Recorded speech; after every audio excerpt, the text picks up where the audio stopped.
Start. Let's do it. From the Toyota Studios at SEC Media Days in Hoover, Alabama. This is the Morning Rush, presented by Randall Ford, 5500 Rogers Avenue in Fort Smith, the fourth oldest Ford dealership in America, and Bud Light. The Morning Rush starts Here we go. right You're out. now.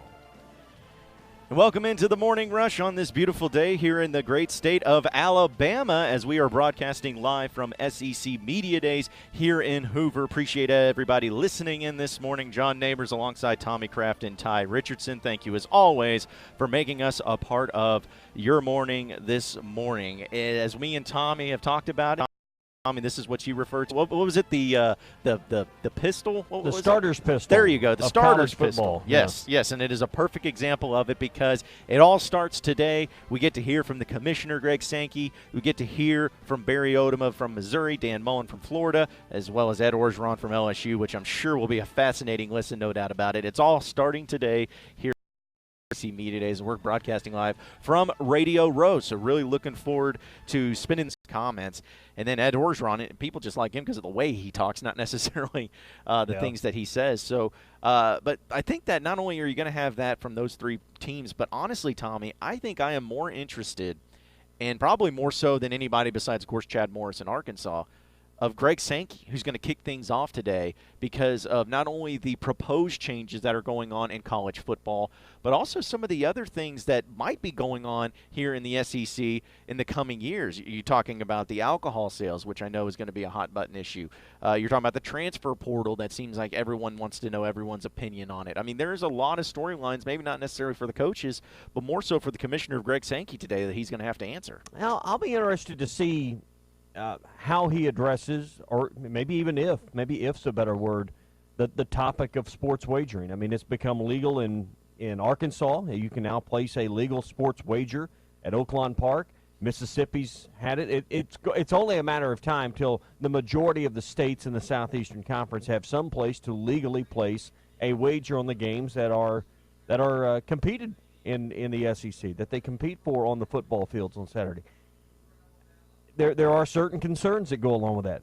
What are the league's chief concerns? I'm interested to hear what the leader of this conference has to say about legalized sports wagering in our country and how it affects this league. Yeah, because that's something that, in a lot of the rule changes that happen, it's not necessarily something that, you at least had an example of it somewhere else. Maybe the NFL has tried it. Maybe like an Arena Football League has tried it. Or maybe it's one of those rules that you look at and you're like, well, you can tell really legitimately what type of impact it's going to have, or at least this way. But, sports wagering is something that nobody knows about because we've never had it. We've never had to be able to see the type of impact that it would have. And so, and this doesn't just impact, SEC football, impacts everybody. And honestly, Tommy, if it goes the way that we all think it will, as far as the development of it all, it may impact it greatly to where even going to games and going there and seeing them in person, we talked about having at some point in time having like gambling kiosks and stuff. I'm not saying that'll happen at Arkansas here in the next few years, but who knows? I mean, you could be really seeing a legitimate way, not only in college football, but how you watch the games and how you care about the games nationally. Yeah, I think there's a lot of changes on the horizon. I mean, there's always going to be the conversation until it happens about 9 league games, and there's always going to be conversations about other recruiting regulations and things of that nature. But I think this is one that's right here in the foreground. That's here, and as you said, and correctly so, this isn't something where the ACC or the Pac-12 or the Big 12 have been doing this, and we can sit back and study the things that have went right and the things that went wrong. This is something that really all of college sports is kind of dealing with for the first time. Yeah. And that's what's going to make it other than in the state of Nevada, I guess. Right. And New Jersey, I guess. Yeah, and that's what's going to make it so fascinating. But also, people like Greg Sankey, the commissioner, I'm sure that he's going to have to be very cautious of it because it's not something you just want to dive right into and go all in. It may be something that you have to have some studies, some research, and maybe some trial runs to really see how it's going. But that's going to be a big topic. Obviously, the alcohol in stadiums, I think, is going to be a fascinating topic too because there has been some SEC places that have come out and said no, they will not be selling alcohol this this year. South Carolina was one of the more recent ones to do it. And then you had some schools that came out, like Texas A&M was like, yep, we're doing it. Let's go all in right here, right now. Let's make it happen. Arkansas is still one of those teams that hasn't come out for sure answer, but I'm sure that that's going to be a hot topic for Greg Sankey too, is addressing, the reasonings behind lifting the ban and the pros and cons to it all as well. Interesting you bring it up. I was watching the local news last night in Northwest Arkansas, and Channel 5 had a story about having alcohol sales at Razorback Stadium this year and whether or not it would happen at the beginning of the year.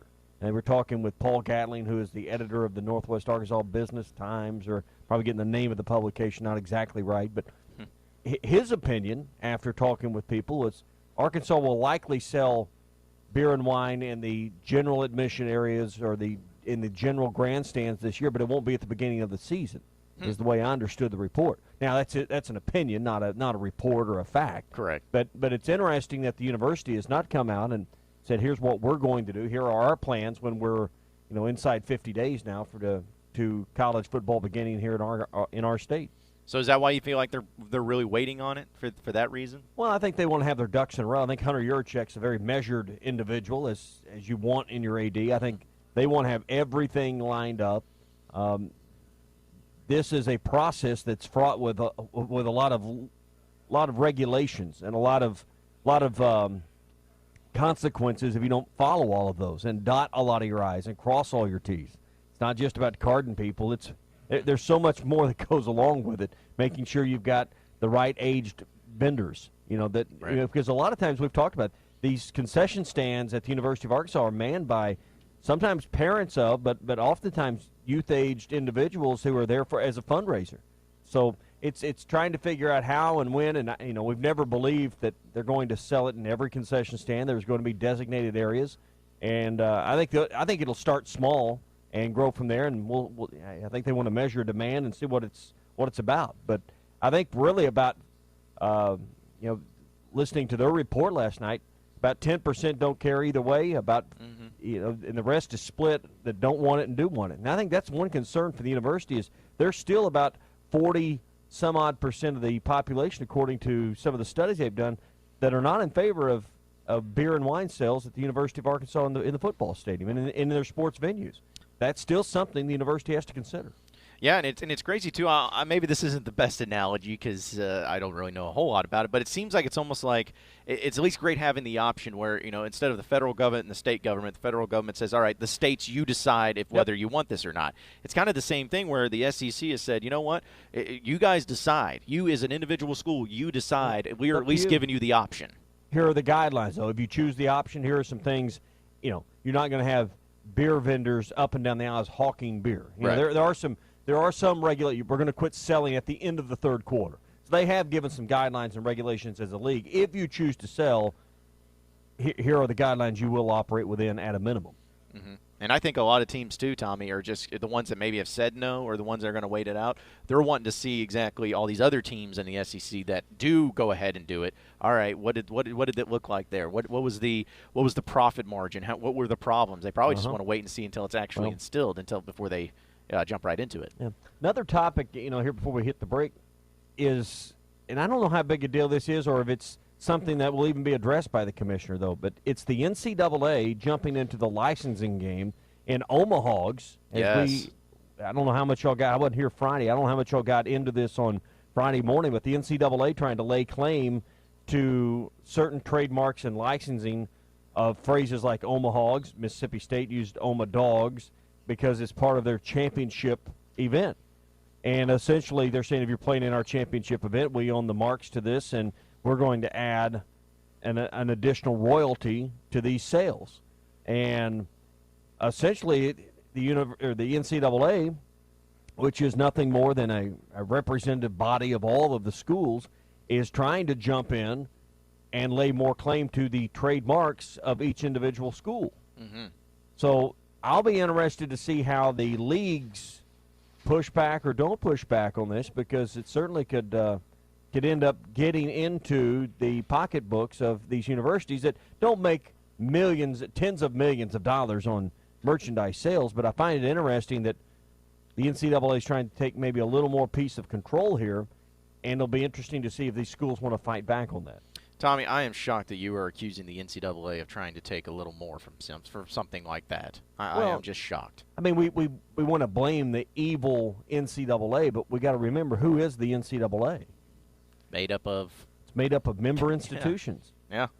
I mean, it's made up of these schools, and really what they're talking about is, I hate to throw in a term we use in politics, like they're talking about redistributing the wealth here, because who's going to these events, these college football playoff events, the Final Fours and March Madness, and now the College World Series, which has gotten more popular. No one cared about the College World Series and what trademarks might be getting stepped on a little bit when it wasn't making a lot of money. Mm-hmm. But now that it's starting to make a little bit of money, everybody cares. But all it is a way to, quote-unquote, redistribute the wealth within college athletics. Yeah. If we can gather up all the money, because essentially the NCAA gathers up all this money on rights, and they keep a little piece for the home office, but the vast majority gets cut up and sent back out to schools. Yeah. No, that's a great point, now, too. Each school doesn't get an equal. I don't know exactly how it's all done. Larger schools, and it helps the smaller schools more proportionately than it does the bigger schools. But nonetheless, that's really kind of what's going on here on some scale. Yeah, no, that's a great point by you, too. And the thing is that we're going to have the whole show to discuss these things. We're going to talk about some of the, not only Greg Sankey and some of the comments that he is sure to make around 11:30, but we'll also start previewing Missouri, Florida, LSU, these teams that are coming up. Matt Moscona of ESPN 104.5 in Baton Rouge is going to join us here in about 45 minutes. Really looking forward to catching up with him and previewing some LSU.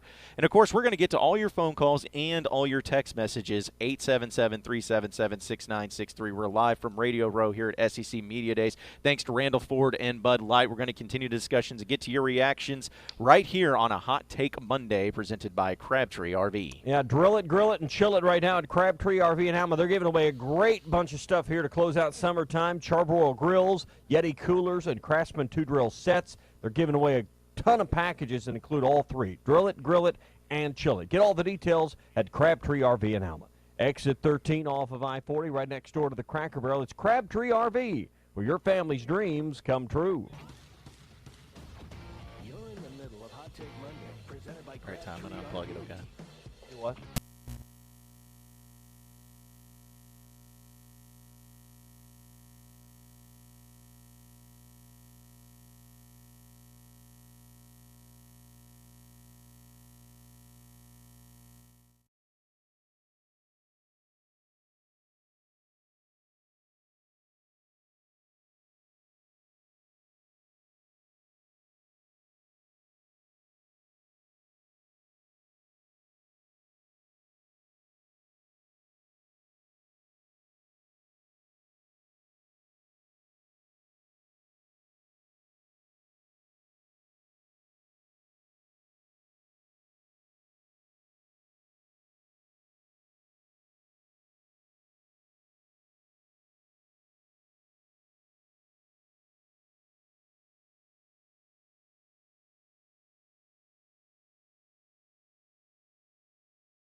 Williams track.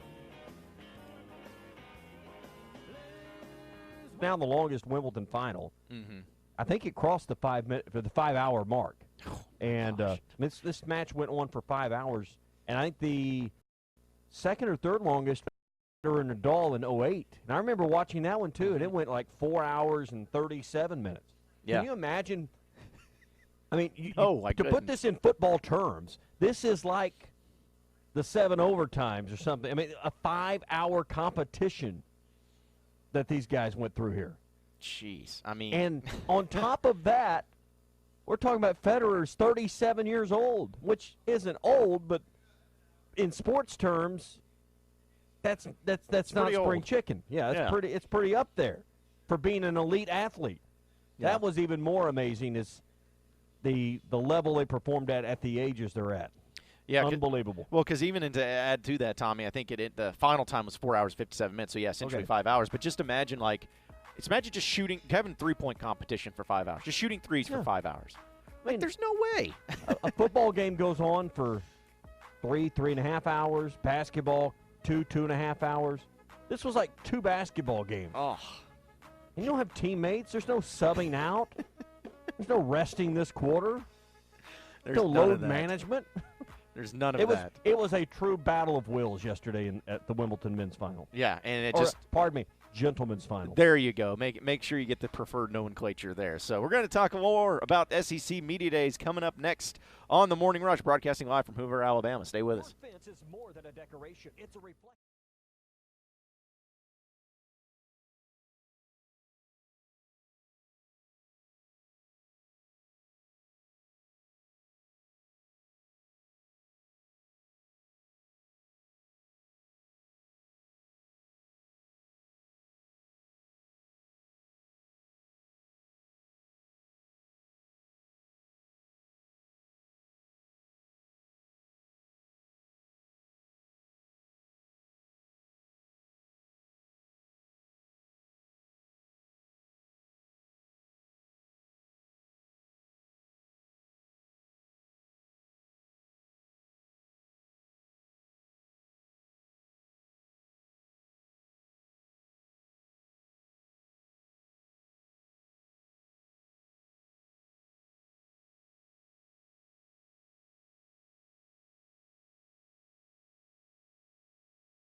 The Morning Rush. Got a cue.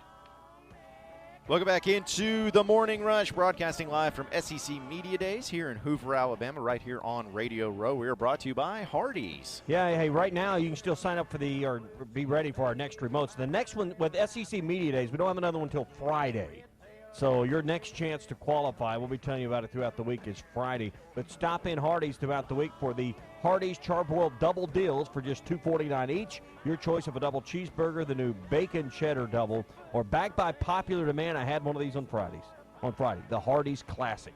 You can try that out. Double the beef, triple the options at Hardee's. Hardee's, because it tastes better. So obviously being live from SEC Media Days, we're going to be talking a little bit about the teams that are going to be going today, LSU being obviously probably the most interesting team, I should say, for the Arkansas Razorback side of things, because obviously that game always means a lot. But just going into it all, obviously, it's just funny to me because everyone I've talked to is looking forward to Ed Orgeron and the discussions that he's going to have. And Dan Mullen, also there's some interest there. And, Tommy, I'm just going to ask you this question. Between those two teams, obviously Arkansas doesn't play Florida, so there's not as much interest there, but between those two teams who have a lot of expectations, both of them are probably going to be preseason top 5, top 10, which team do you trust more to take that next step this year? Dan Mullen in Florida or Ed Orgeron in LSU? Florida's probably, yes, Georgia's in that division, but wouldn't you say Florida has the easier path? I don't have their schedule right in front of me, but they're not playing the Western Division teams. No, they are playing LSU. Now, they do play LSU. I'm not sure who else they match up with from the West this year. I don't have their schedule in front of me, but they play Auburn, by the way. Sorry. So not easy, LSU and Auburn, but I generally say it's always an easier path going through the East. And Kentucky's on a little bit different level than they've been on. Arkansas is going to have to deal with them on the road, but I do think if I was Florida, that's an easier path than what LSU is going to face.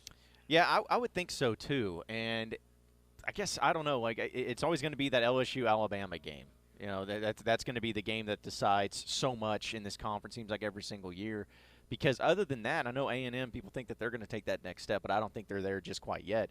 So I think that the West Division is going to come down to Alabama and LSU just like it does most years. And I also feel like in the East it's going to be Florida or Georgia. So, I don't know. It's so early in those coaches' tenure still at their respective schools that it's really hard to decide who I feel is going to take that next step. But either way, I think both coaches have a lot of expectations at their respective programs. I don't know. Which one's more pressure, though? Do you think LSU or Florida's got more pressure as a coach? Well, they're all pressure-filled. Well, of course, yeah, to some extent. I think LSU, because LSU fans still believe they're on that same level with Alabama. They still believe they're at worst second in this division. And when it operates any worse than losing to – if you lose to anyone other than Bama, it's unacceptable at LSU. They can at least kind of mentally deal with losing to Alabama. LSU fans don't understand losing to anybody else. Yeah, that's a good point, too. That's a good point. And LSU's got to play Texas Texas I'm not sure Florida's this year, much too. better than that, but, Yeah. I just know we're a little more in tune with what LSU's all about. That's right. That's right. And again, LSU has to play Texas this year, and Florida has to play Florida State, which used to be a much bigger game and a much more better opponent. Florida State not very good right now. Yeah, Florida State's pretty bad. So it might be easier for Florida, but both teams have a lot of pressure, no doubt. So we'll hear from both of those coaches in Dan Mullen and LSU today. And Arkansas comes up on Wednesday. I know we're going to get into this later, but they're at the same time as Alabama, which means nobody knows you're there other than the Arkansas media. That'll be an interesting watch this year because I don't remember in recent times Arkansas being paired up at the same time as when Nick Saban and Alabama come into the building because it's a zoo when that happens. So interesting. Hey, if you need new tires, go to Southern Tire Mart, Highway 271 and 540 in Fort Smith. They can take care of you with the best in-class service for all your automotive needs, offering America's most trusted brand of tires and the best-selling in Fort Smith, Toyo Tires. Hey, and don't forget oil changes as well, just $24.95 for an oil change every day at Southern Tire Mart. That's Highway 271 and 540 at Southern Tire Mart. 877-377-6963 is the number to call and text in here on the Morning Rusher. What do you want to hear from SEC Media Days? We'll talk about that and preview a little LSU on the other side of the break. Stay with us, folks. More of the Morning Rush coming up. It's your piece of land, your point of pride, your place of peace and quiet. Your Oh, yard okay, I means know why. something to you.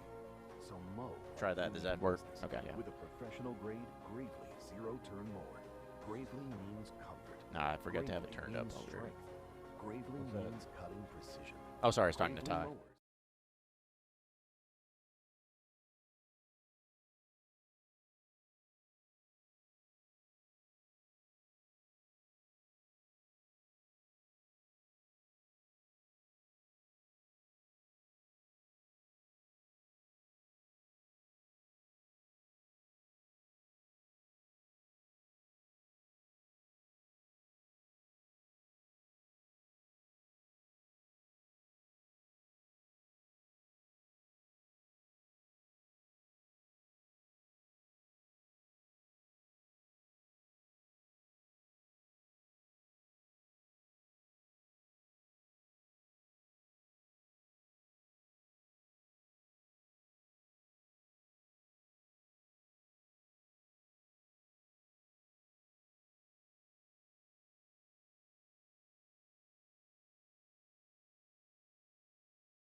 Live from SEC Media Days here in Hoover, Alabama on this Hot Take Monday presented by Crabtree RV. Exit 13 off of I-40 next door to the Cracker Barrel. Some great giveaways for the hot summertime at Crabtree RV. Drill it, grill it, or chill it. They're giving away Charbroil grills, Yeti coolers, and Craftsman 2-drill sets right now. Big packages that they're giving away multiple times throughout the rest of July. So be sure and check that out at Crabtree RV right now. Online at crabtreerv.com. Crabtree RV, it's where your family's dreams come true.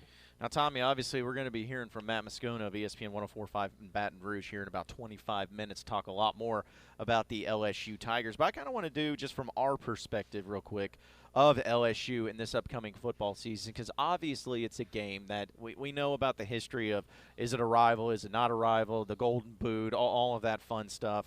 And it's a game that Arkansas, in a lot of cases, at least when Les Miles was there, won a lot of those games when a lot of people felt like they had no business winning those games. Maybe it meant a lot more to Arkansas, whatever it was.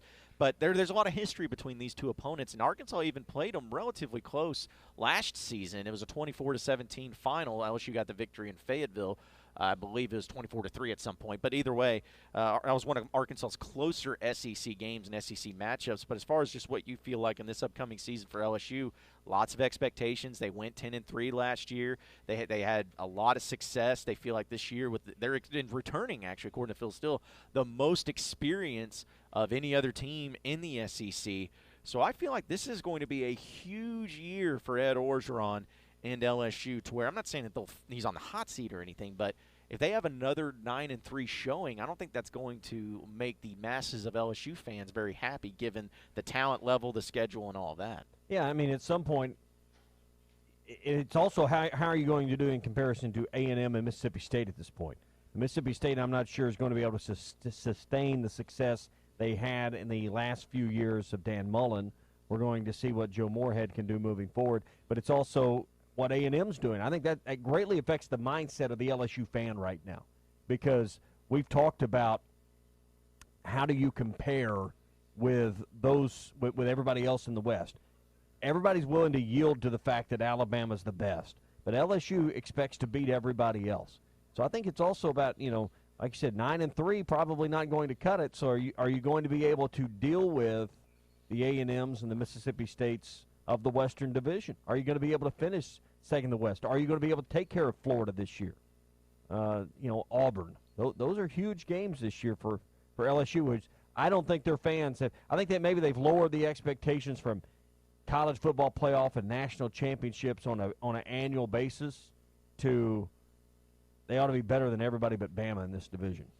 Yeah, because I feel like with LSU and the expectations that were there, Les Miles, if you just looked at his overall record, even towards the end of his tenure there, it was always really good. I mean, at least in the perspective of in the SEC West having to go up against some of the great teams, they were always a 9, 10, 11 win team every single year under Les Miles. And I know that sometimes feel like there's being some people held back and why you can't make that next step. So they went with Ed Orgeron. And I think that since he's been there, he was the interim coach. He had 6 wins that interim year, went 6-2, I think. And then the next year he only went 9 games, won 9-4. And then last year he goes 10-3. It feels like if he doesn't take that next step here, a lot of people are going to start doubting him. Because and it's weird because I feel like going 9-4 and 3 in your first 2 full years as head coach at LSU is going in the right direction, is really good, especially with the changes that he's made, getting Joe Brady in as his passing game coordinator with Joe Burrow going to be at the quarterback position. It feels like it's all coming together. But for some reason, I'm still not sold on Ed Orgeron. It's almost like I still have to see more from him. But he's won 19 games the past 2 seasons. So it's just like, I don't know. I have a weird feeling towards Ed Orgeron where it's like, I like him. I think he's a good coach. But is he really going to be better than what Les Miles was able to give this program year in and year out? Well, I think when your results are your results, like Saban's, no one questions whether you're elite or your leadership or any of that stuff, right? So when you're kind of in that marginal area between good and great or between great and elite or whatever you're trying to separate someone into, then it comes down to how you communicate. How do you market your programs? How are you able to put fires out with your own words? Not necessarily Eddie O's strongest suit is being able to communicate. Now, he's interesting to listen to, and of all the coaches this week we'll hear from, probably the one that's the most interesting and the most entertaining. But when it comes to the heat of the battles throughout the season, I'm not sure Ed Orgeron really communicates. Now, he probably does with his fan base, but I think he talks Cajun. I think those fans down there in South Louisiana, particularly right now, they understand what he's saying. Sometimes we really don't understand what he's saying. But I think it's hard for the rest of the conference to really understand what he's trying to get at sometimes. Yeah, it's not just because he talks funny. Right. And it's not just because you can't understand that thick accent. I'm not talking about the way he talks. I'm just saying sometimes he doesn't put the words together in a way that gives you confidence. And that's what I'm talking about when I'm talking about communicating. Is the leader of the program able to put the words together to give you the confidence that everything's okay right now? Mm-hmm. He doesn't always do that. Yeah, and there was a reason why in his previous stops when I know he was an interim there at USC, and a lot of people felt like he was going to get the job, ended up not getting it. Obviously, when he was at Ole Miss in his first head coaching gig way back when, he was a great recruiter, could not coach them to the victories, though. I mean, that was the one thing he was known for. But don't you – how do you feel about what I'm trying to say here is the way the leader of the program communicates to the fan base. The way you talk to the fan base is what instills the confidence that everything's going to be okay. It's what puts donors at ease. It's what puts season ticket holders at ease when things aren't going well. And I don't know that he does a good job in that department. Well, I guess that we haven't – at least I haven't seen enough from him to be able to know how he handles when his feet are into the fire. I know that they went through that little – I guess it was 2 years ago when they lost to Troy, and there was a lot of people upset by that. It's like, oh, what in the world are you doing? What are you trying to prove here? I guess I haven't seen when he's getting asked those tough questions where it feels like his job is starting to get on the line and his feet are getting held to the fire. I haven't seen enough of how he answers those questions. Now, because I can't even take into consideration really what he did at Ole Miss because that was so long ago and he was first-year coach. And to be able to win at Ole Miss is a tough thing unless you're Hugh Freeze and you're just cheating your hiney off. I mean, that's really the best way to do it. But what he's doing this year, though, it seems like, and again, this when you're talking about the communication to fans, to me, he's doing it maybe more through action than he is actually through his words because he has Joe. Because what's been the biggest thing about LSU, Tommy, over the past 10, 15, 20 years, it seems like? Quarterback. They've been elite at every position, even the frickin' punter they've been elite at. But for some reason, they have never been able to get a consistent big-time playmaking quarterback. It's been the issue the whole time. But this last year and this upcoming season, they've had Joe Burrow, who was the transfer that came in. Last year, he threw for 2,900 yards, 16 touchdowns. He ran for 7 touchdowns, had about 400 yards there. And he hired Joe Brady as their passing game coordinator, who used to be with the New Orleans Saints, who was really good there, and they're hoping that he can change up the passing game and really elevate that. So, again, if I'm an LSU fan and I understand the quarterback position and how tough it's been and how it's really been the key to why your program has not won more national championships, it's like I see that Ed Orgeron brought in a big-time quarterback that seems to be really good and that can play in the SEC in Joe Burrow. I see the fact that he was not satisfied with the passing game last year and the year before last. So let's bring in somebody who has NFL experience, who is able to be part of a coaching staff down there in New Orleans where Drew Brees and that offensive powerhouse that they have, he's have some experience there. And I believe in their spring game, Tommy, they did not take one single snap under center in their spring game. Are we talking about the same LSU? Because I feel like for years I was always about LSU. So they're changing things up. And again, I don't know if that's going to be enough for all the fans to buy in on it. But when you talk about communicating with the fan base and letting everyone know it's going to be all right, to me, that speaks a lot louder than just saying it, because it's like, hey, at least he's trying. At least he's trying to do something with the passing game that's been the bane of our existence the past few years. I'll be interested. Matt Moscona going to join us in the 7 o'clock hour. I'll be interested to hear from Matt about what really are the expectations. He's got the finger on the pulse of the fan base there. Are we right on their expectations, or are we just outside looking in, getting this wrong? I'll be interested because he'll know, and we'll ask him about it. And, of course, his hometowns right now, last thing they're really probably worried about, or should be worried about, is football right now with the flooding and Tropical Storm Barry and everything that's really just pounded Louisiana. Now, I know you guys drove through it all day yesterday to get to Media Days. Oh, yeah. Eastern Arkansas getting hammered with that right now, so I'm sure that's on his and his listeners' minds as we crank up SEC Media Days. Oh, yeah, there's a lot of things going on with the LSU faithful, definitely, with all that flooding. But, yeah, I'll be looking forward to catch up with Matt Moscona about all that and about everything going on there. And, of course, Ed Orgeron coming up today. Lots of expectations for the LSU Tigers and what they think needs to be happening with their program. But we'll talk about that in about 15 minutes with Matt Moscona. We'll, of course, continue to get to your phone calls and your text messages. 877-377-6963 is the number to call in. We are the Morning Rush, broadcasting live from SEC Media Days here in Hoover, Alabama, right here on Radio Row. Things are slowly and surely starting to come around, and it's all thanks to Randall Ford, 5500 Rogers Avenue, the 4th oldest Ford dealership in America. And, of course, Bud Light, thank you for making this happen, where we could come down to SEC Media Days and give you all the great content here from Hoover, Alabama. We'll get to a lot more on the other side of the break. Stay with us, folks. More of the Morning Rush coming up next.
no break. This is the Morning Rush.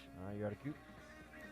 Welcome back into the Morning Rush, broadcasting live from SEC Media Days here in Hoover, Alabama. We are brought to you by OG&E. Yeah, is your home 10 years old in Arkansas and served by OG&E? If it is, you are likely eligible for their free home weatherization program, and it's absolutely free. 1-800-272-9741 is the number to call. They'll come out with a trained crew. They'll do an energy audit, and then they'll come back at a later time and install at no cost to you. Attic insulation, LED light bulbs, weather stripping, advanced power strips, smoke alarms, carbon monoxide detectors, and a whole lot more. And again, it's absolutely free. Call 1-800-272-9741. That's 800-272-9741 for OG&E's free home weatherization program. Want to remind everybody that if you want to get in on the show and in the conversation, you can call or text in 877-377-6963. Any questions or comments that you have, we'll be sure to address. And also, we have a setup here now live from Radio Row in Hoover, Alabama, where we're streaming live on our Facebook page, on our Periscope, and on our YouTube page, streaming live video here live from SEC Media Day. So when Matt Moscona joins us here in about 10 minutes or so, you're going to be able to see him. You'll be able to see Tom Murphy, and you're going to be able to see Laura Rutledge, too, when she's going to be joining us in the 8 o'clock hour. So Wednesday morning when Nick Saban is on the show, because I'm sure you have secured that interview, right? Saban's going to be on Radio Row with us? Oh, yeah, 100%. 100%. Yeah, he You'll in be fact, able he to see called Nick me. Saban He on called me personally. He's like, John, I need to get on your show because it just doesn't mean anything. It's all in vain unless I get there. Right, it's the highlight of his trip to SEC Media Days. It has to It's be. what he lives for every summer is SEC Media Days. Yeah. In fact, the story last year was the fact, what was it, he ran out of gas on that boat. I think that was probably the only storyline that he had last year. Everyone kept asking him. Yeah, on the lake. And they kept saying that, oh, well, did you run out of gas? And he kept having to address it. Listen, I did not run out of gas. That was really all you had from it. But at least he had some fun with it. I mean, I can't tell you. He just bought a new boat. You know? Yeah. Probably just bought it right then and there. Went ahead and had Alabama send him one. But, it's funny, too, because, Tommy, I was thinking about this when we were talking about personalities and everybody that comes into SEC Media Days and the interest level. Like, who is the least interesting coach in SEC Media Days this year? Is it Malzahn? Oh, no, because I think he's – I think he's on the hot seat. And in fact, we change the question, who has the hottest seat? He's going to be at the top of the conversation. Least interesting coach. Yeah, like the one that when you're looking at from 1 to 14, it's ranking 14th is like, I don't give two rips what this guy has to say or how he says it or anything like that. Well, I mean, I guess for us it would be probably some Eastern Division school like, Derek Mason and Vanderbilt, who isn't on Arkansas' schedule, would probably be least interesting to me.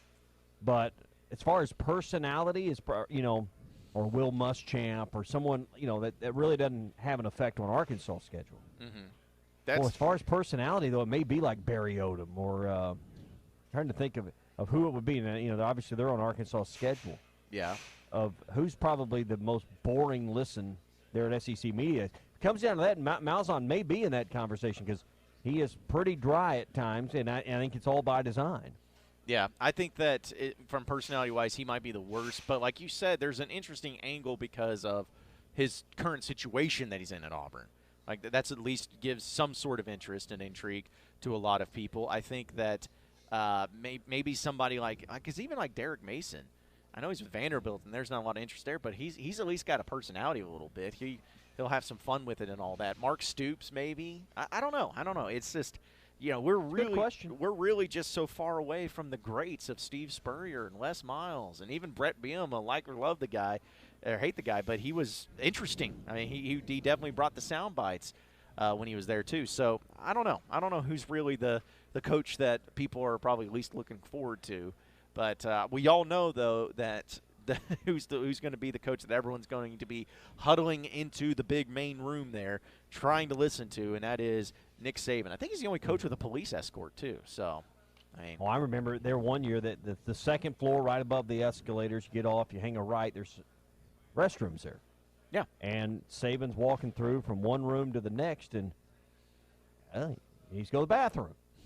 So they shut the whole thing down, ran everybody out. It's like and the president. People were hot, because, who is this guy? Is he the Pope all of a sudden? I mean, I think from then on he doesn't use the public restroom anymore. They find him a more private area, you know. Right. Yeah, I think that they take care of Saban more so than anything. And also, here's another fun fact too. Today, reportedly, we'll see if it actually happens, but today they're going to announce the future sites of SEC Media Days, at least for next year.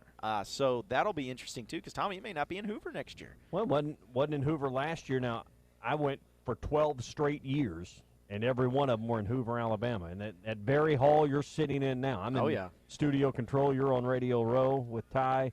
I did 12 straight of them right there. And so it was a break from tradition last year, and I think they have realized they can move this event around the league a little bit. With the exception of Alabama, all the schools fly in to Birmingham anyway. So what does it matter if you point the jet to Nashville or Arlington or wherever versus Hoover? I mean, jet fuel's jet fuel. That's right. That's right. I'm kind of hoping low-key for Dallas.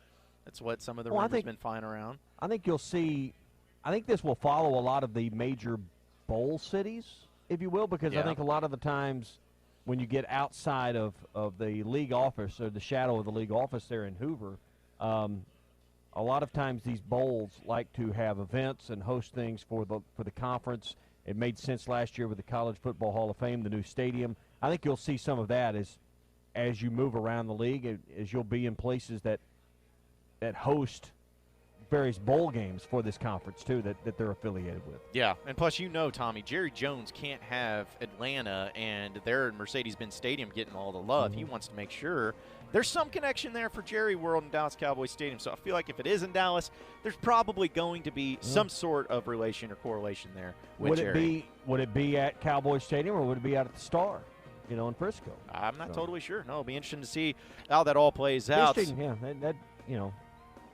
might want to go back now. Yeah, exactly. You may want to start getting the tradition going again. Matt Moscona, ESPN 104.5 of Baton Rouge, is going to be joining us on the other side of the break live from Radio Row here in Hoover, Alabama for SEC Media Days presented by Randall Ford and Bud Light. More of the Morning Rush coming up in 2 minutes. Stay with us.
Hour down, 2 hours to go. Appreciate everybody listening in on this beautiful day here in the great state of Arkansas. John Neighbors, Ty Richardson, Tommy Kraft, all of us broadcasting live from SEC Media Days here in Hoover, Alabama. Appreciate you making us a part of your morning this morning on a Hot Take Monday presented by Crabtree RV. Hey, win some great prizes this summer at Crabtree RV in Alma, exit 13 off of I-40. Drill it, grill it, and chill it. Crabtree is giving away Charbroil grills, Yeti coolers, and Craftsman 2-drill sets with every package they're giving away.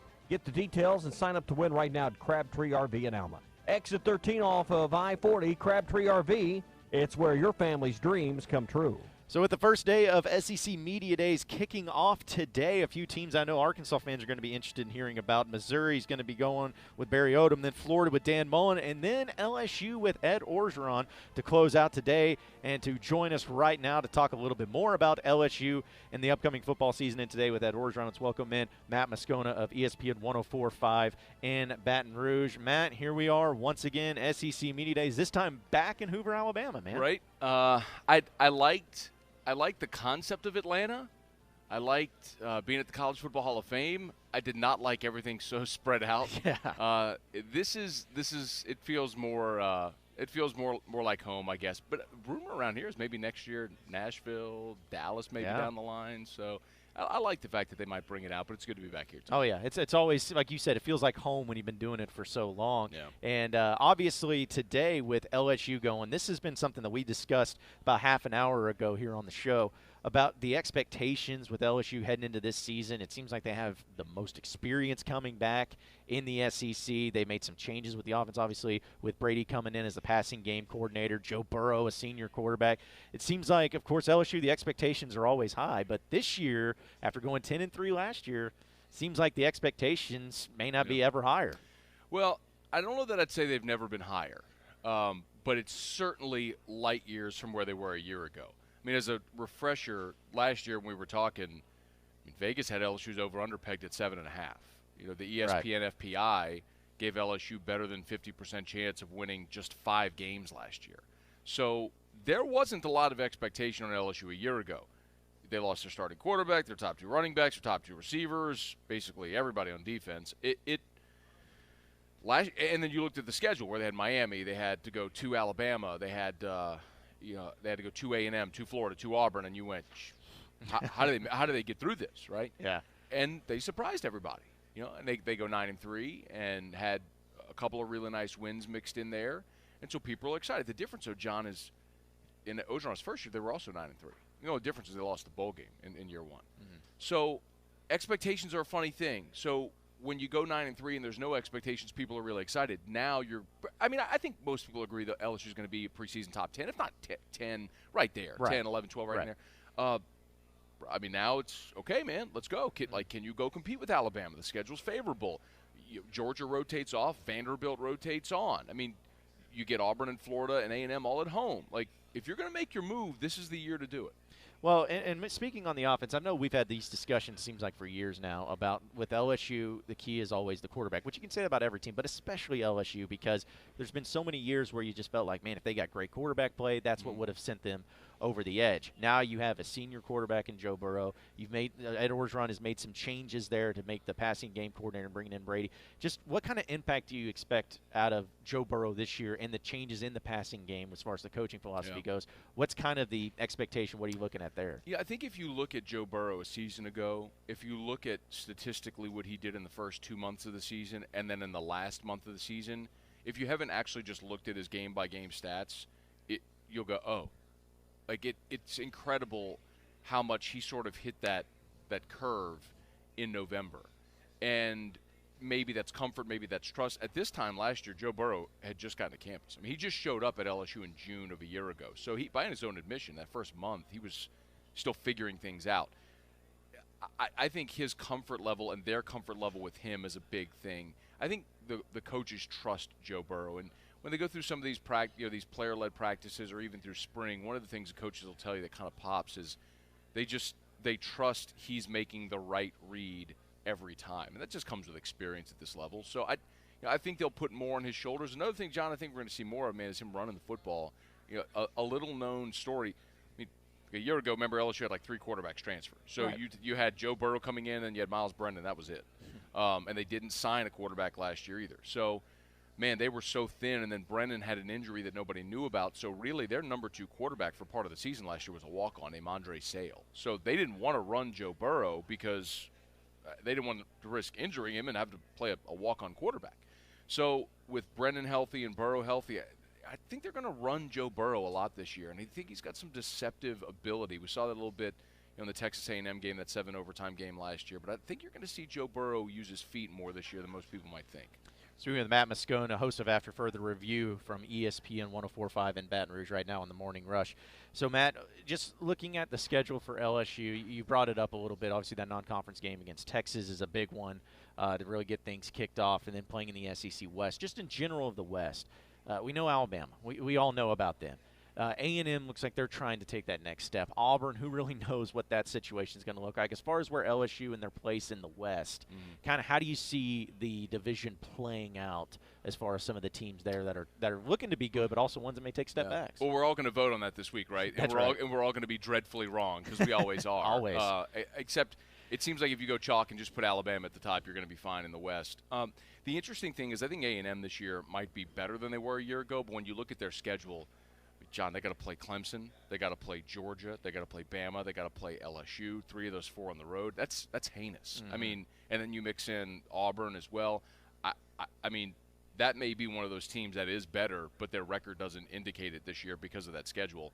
And then the same thing with Auburn. I have no idea what's going to happen with Auburn at quarterback. Defensively, they return a bunch, especially on the defensive line, but Auburn's schedule is awful as well. I believe they got 5 of the top 12 teams in the country on their schedule. So these are teams that may be good, but how do you navigate the schedule? So I think that's a really great opportunity for other teams, maybe one of the Mississippi schools.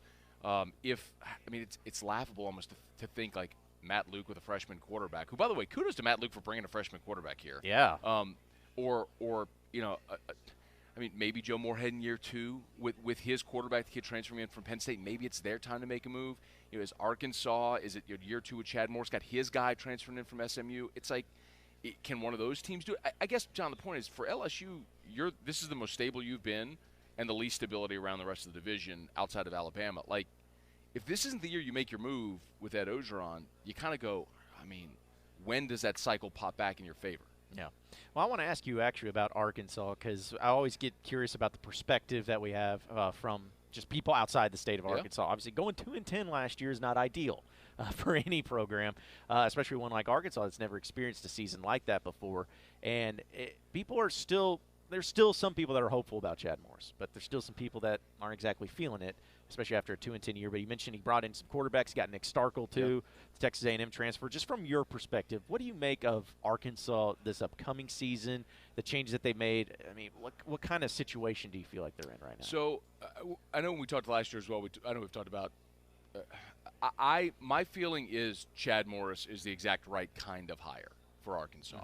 I don't know that Arkansas, just because of the lack of talent in the state, the lack of blue-chip talent like in a Georgia or a Florida or even a Louisiana, you're not going to be able to attract that blue-chip talent to stay home or just the abundance of it to fill a roster. So you've got to recruit more nationally, which is a difficult thing to do. So I think in some instances you have to win stylistically if you can't win with the Jimmies and the Joes. So I think it's one of the reasons Bobby Petrino had a great success. Yeah, you bring in a Ryan Mallett, and you obviously had some guys. I mean, the receiver core then was awesome, but the system worked.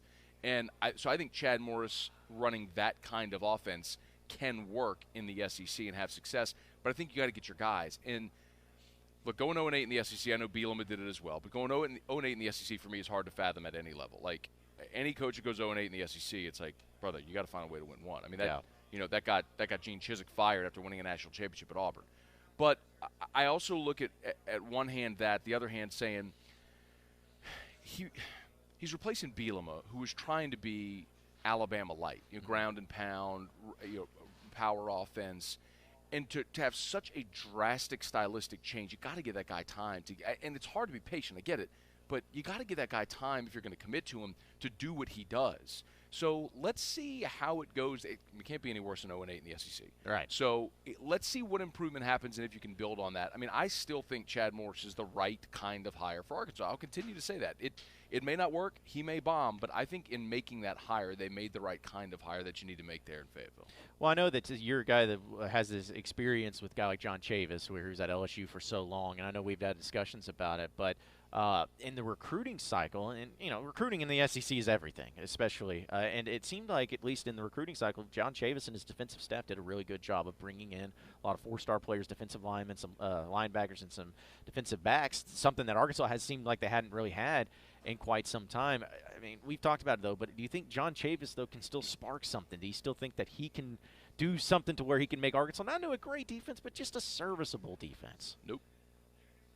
Simple as that. No.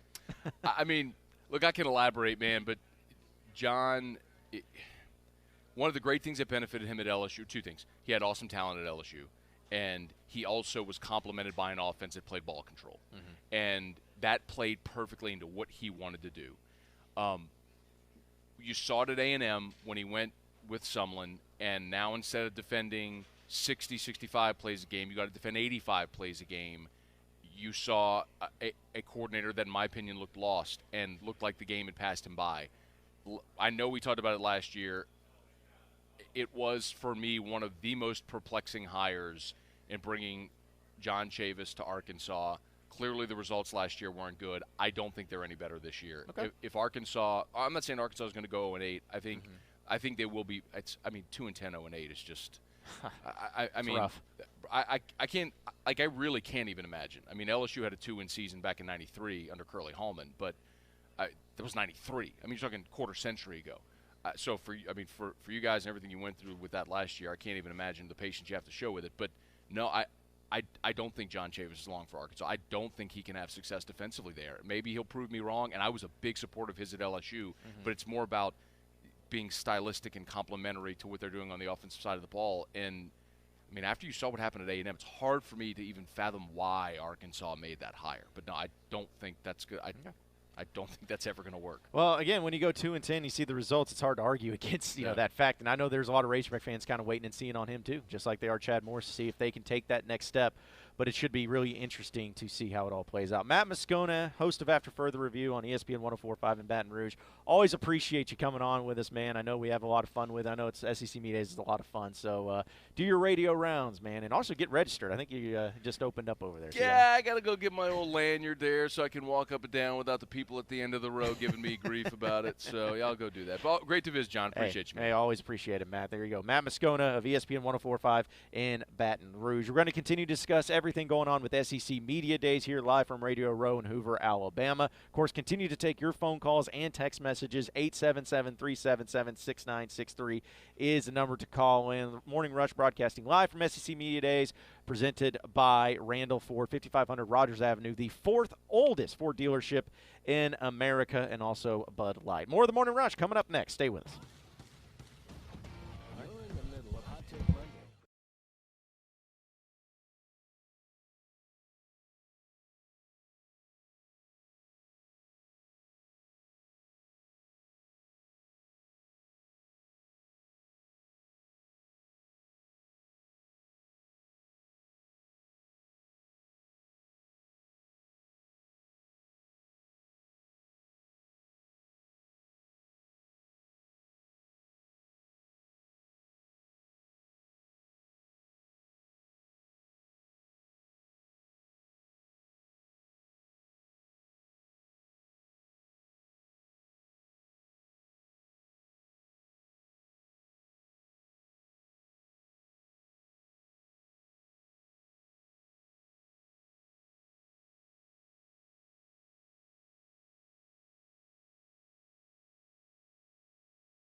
Hoover, Alabama. We are brought to you by Mosquito Joe. Hey, don't let mosquitoes, ticks, and fleas run your outdoor activities this summer. Call Mosquito Joe. Mosquito Joe of Arkansas, family-owned, locally owned, and committed to making outside fun again all across the natural state. For a mosquito, tick, and flea-free yard this summer, call Mosquito Joe. 479-202-9960. That's 479-202-9960, or visit online at arkansas.mosquitojoe.com. That's arkansas.mosquitojoe.com. We had Matt Moscona of ESPN 104.5 in Baton Rouge on in the previous segment. And, Tommy, I want to discuss one of the comments he made specifically about John Chavis, because I feel like we've had this before on the show. I know Barrett Celia said something similar, but Matt Moscona, who's been covered LSU for a long time, has just covered it when John Chavis was the defensive coordinator there. He's had some pretty strong words about John Chavis in saying that he doesn't feel like he'll ever be able to put together a defense at Arkansas, and felt like it was a very perplexing hire by Chad Morris to bring him on. Pretty strong words about John Chavis, the old Chief. And it seems like Barrett Sallee and Matt's criticism of John Chavis is really based in style, that his type of defense being paired with a up-pace offense that Arkansas wants to run is not a good fit. That seems to be the criticism. Now, Barrett Sallee has gone a little further and talked about the lack of recruiting. So far at Arkansas, we can't say that that's been the case. I think this staff, and particularly John Chavis and the defensive side of the ball, have recruited, that coaching staff has recruited as well as any recent defensive staff. It'll be interesting to see, though, how John's defenses do in a game where offenses that don't have success at times of the game go 3 and out, and his defense has got to come right back on the field. That seems to be the root of a lot of these concerns or criticisms about whether or not Chavis can be successful at Arkansas. So do you feel like there has to be, before people really start jumping off the John Chavis train, do you feel like there has to be a certain thing that happens this year? I mean, is it just about stats and how it improves? Does it need to be getting those stops? Because I feel like defense is a lot harder to measure as far as the improvement and all of that, especially in the way that Chad Morris wants to run his offense. I'm just trying to figure out, what do we need to see from John Chavis this year for people to say, you know what, he's still got it, he can still be the guy, he can still put it together at Arkansas. What you don't want to see is your offense scores enough points to win games and you don't win. Yeah, that's good. That's it's a good that point. simple, right? You don't want to be losing games 48-45. You know, hey, our offense scored 45 points and we still lost the dadgum game. That's on the defense. And there were a few of those along the way in the Petrino era where you felt like the offense did its job and the defense didn't come through. So that's really what John Chavis has to avoid, is when the offense puts you in a position to win, the defense better close the deal. Yeah, because I feel like with the style I get all of that, and saying that, he didn't do it at A&M. He was unable to put it together at A&M because of the style and all that. And I guess the hope that you're having is with the recruits that he's bringing in, that maybe that can overcome a lot of the issues with the style. Maybe having more of the structure under Chad Morris and his coaching philosophy and how he does things can be a little easier for a transition than, say, what it was under Kevin Sumlin at A&M. Those are the things you're kind of hoping for. But again, Tommy, I don't think anyone's wanting a great, solid, 100% top 3 defense in the country. I think Razorback fans are just hoping for a defense that is good enough, and one that ranks in the 40s and 50s. We've talked about this for, seems like, years now. You can just get a defense that can hold opponents to 28 or less, somewhere in the mid to upper 20s. Anything under 30, you feel like you got a chance to win 7 or 8, 9 ball games in a year.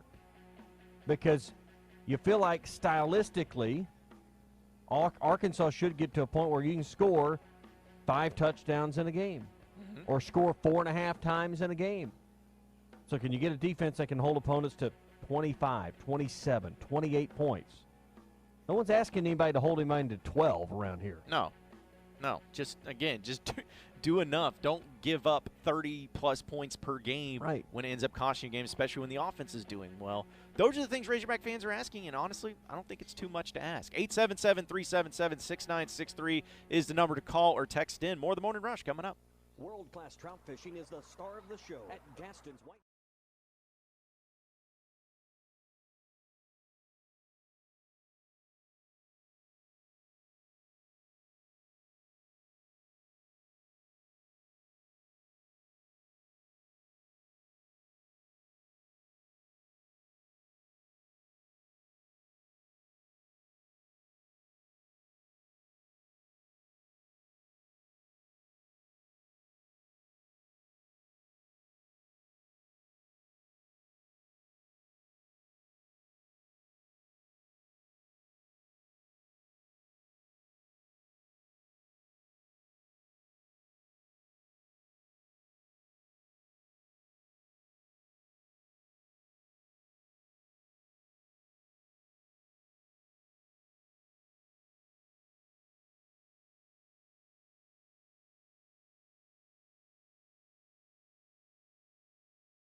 Morning Okay. Rush.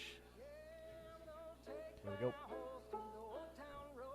Welcome back into the Morning Rush, broadcasting live from SEC Media Days here in Hoover, Alabama. We're brought to you by Trinity Multifamily. Yeah, your teammate in the real estate game, whether it's in Hoover, Alabama, or whether it's in Fayetteville, Arkansas, or the River Valley, Central Arkansas, Oklahoma City. If you own apartment complexes, multifamily property, or you find that your job is moving you to Kansas City, St. Louis, into Nebraska, Indiana, various places across the United States, really, I think almost every state in the SEC footprint, Trinity Multifamily has properties there. I know in Atlanta is one place. So if you're looking for a new place to call home or you're looking for a new company to manage your properties, either way, they can help you. If you're looking for that new place to call home, go online to trinitymultifamily.com. Use the convenient, easy search tool to search out properties in the area you're looking to move to, or maybe it's just across town you're wanting to move for a larger place or a better locale. Trinity Multifamily, they are your teammate in the real estate game.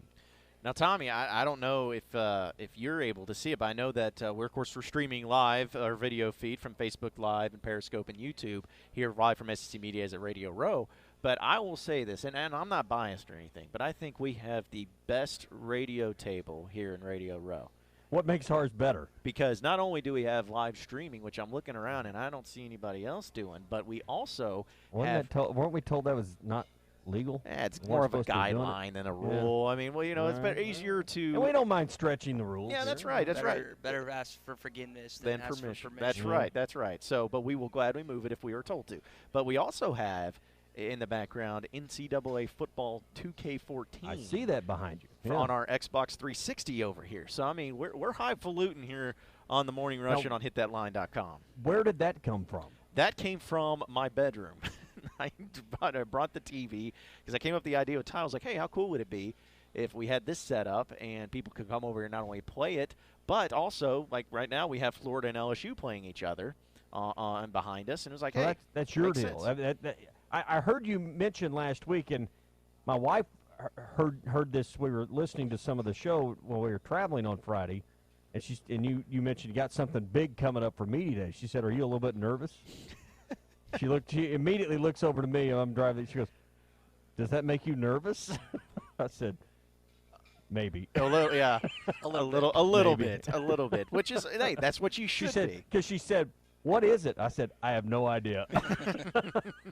Well, see, we like to keep Tommy in the dark here on some stuff because it's like, hey, we want to surprise him with things like this. As long as I didn't have to carry in the TV or Nope. be responsible for setting up or breaking down any of that stuff, get after it. It's all us. As long then. as it didn't create more work for me, get after it. You know? create more work or cost more money. Right. As long as there's Just- those things, yeah. As long as it clears those two hurdles, no more money and no more work for me, I'm all for it. Does not only asking for forgiveness apply to the SEC, but it also applies to our boss, Tommy Yeah, Kraft. and then the third thing is don't get me sued. Yes. That's the only other thing I'll add to that list. Yes, the Don't do rules. anything to get me sued. The rules are pretty simple when it comes Yeah. to that relationship. But we've had a lot of people walk by and check it out, and I think we'll see if my goal is, Tommy. We'll see if it happens. But my goal is to get Nick Saban on the sticks, and I want to play Nick Saban in NCAA football 2014. Don't Yeah. think it'll happen, but you know what? One can dream, right? I One bet can he dream. lives by similar rules. Don't create more work for me, cost me money, or get me sued. That's pretty much the handbook around here. Oh, I guess so. You have a lot in common. Is that what you're saying? Other than the bank account and the championships, Pretty much the same person. yeah. And I've ran a boat out of gas as well. Yeah. So Yeah, you're about the same size at least. I'll tell you that. yeah. The little boy over there. that's how you rule ESPN Arkansas. That's exactly man. right. The same way Nick leadership Saban. style. Yeah. That's why we love you. That's why we're having such similar success here. Mm-hmm. Hey, we're brought to you by World of Wireless. A football season, as we know, is just around the corner. Do you have every channel you need, or you have them all, but it's costing you a fortune?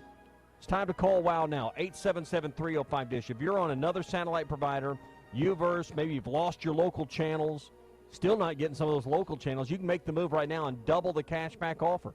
Up to $200 in free cash right now with World of Wireless. 877-305-DISH. Get ready for football season with WOW, World of Wireless. Tom Murphy of the Arkansas Democrat Gazette joining us next. Stay with us. If you run your own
everyone's so used to Hoover. They know their routine here.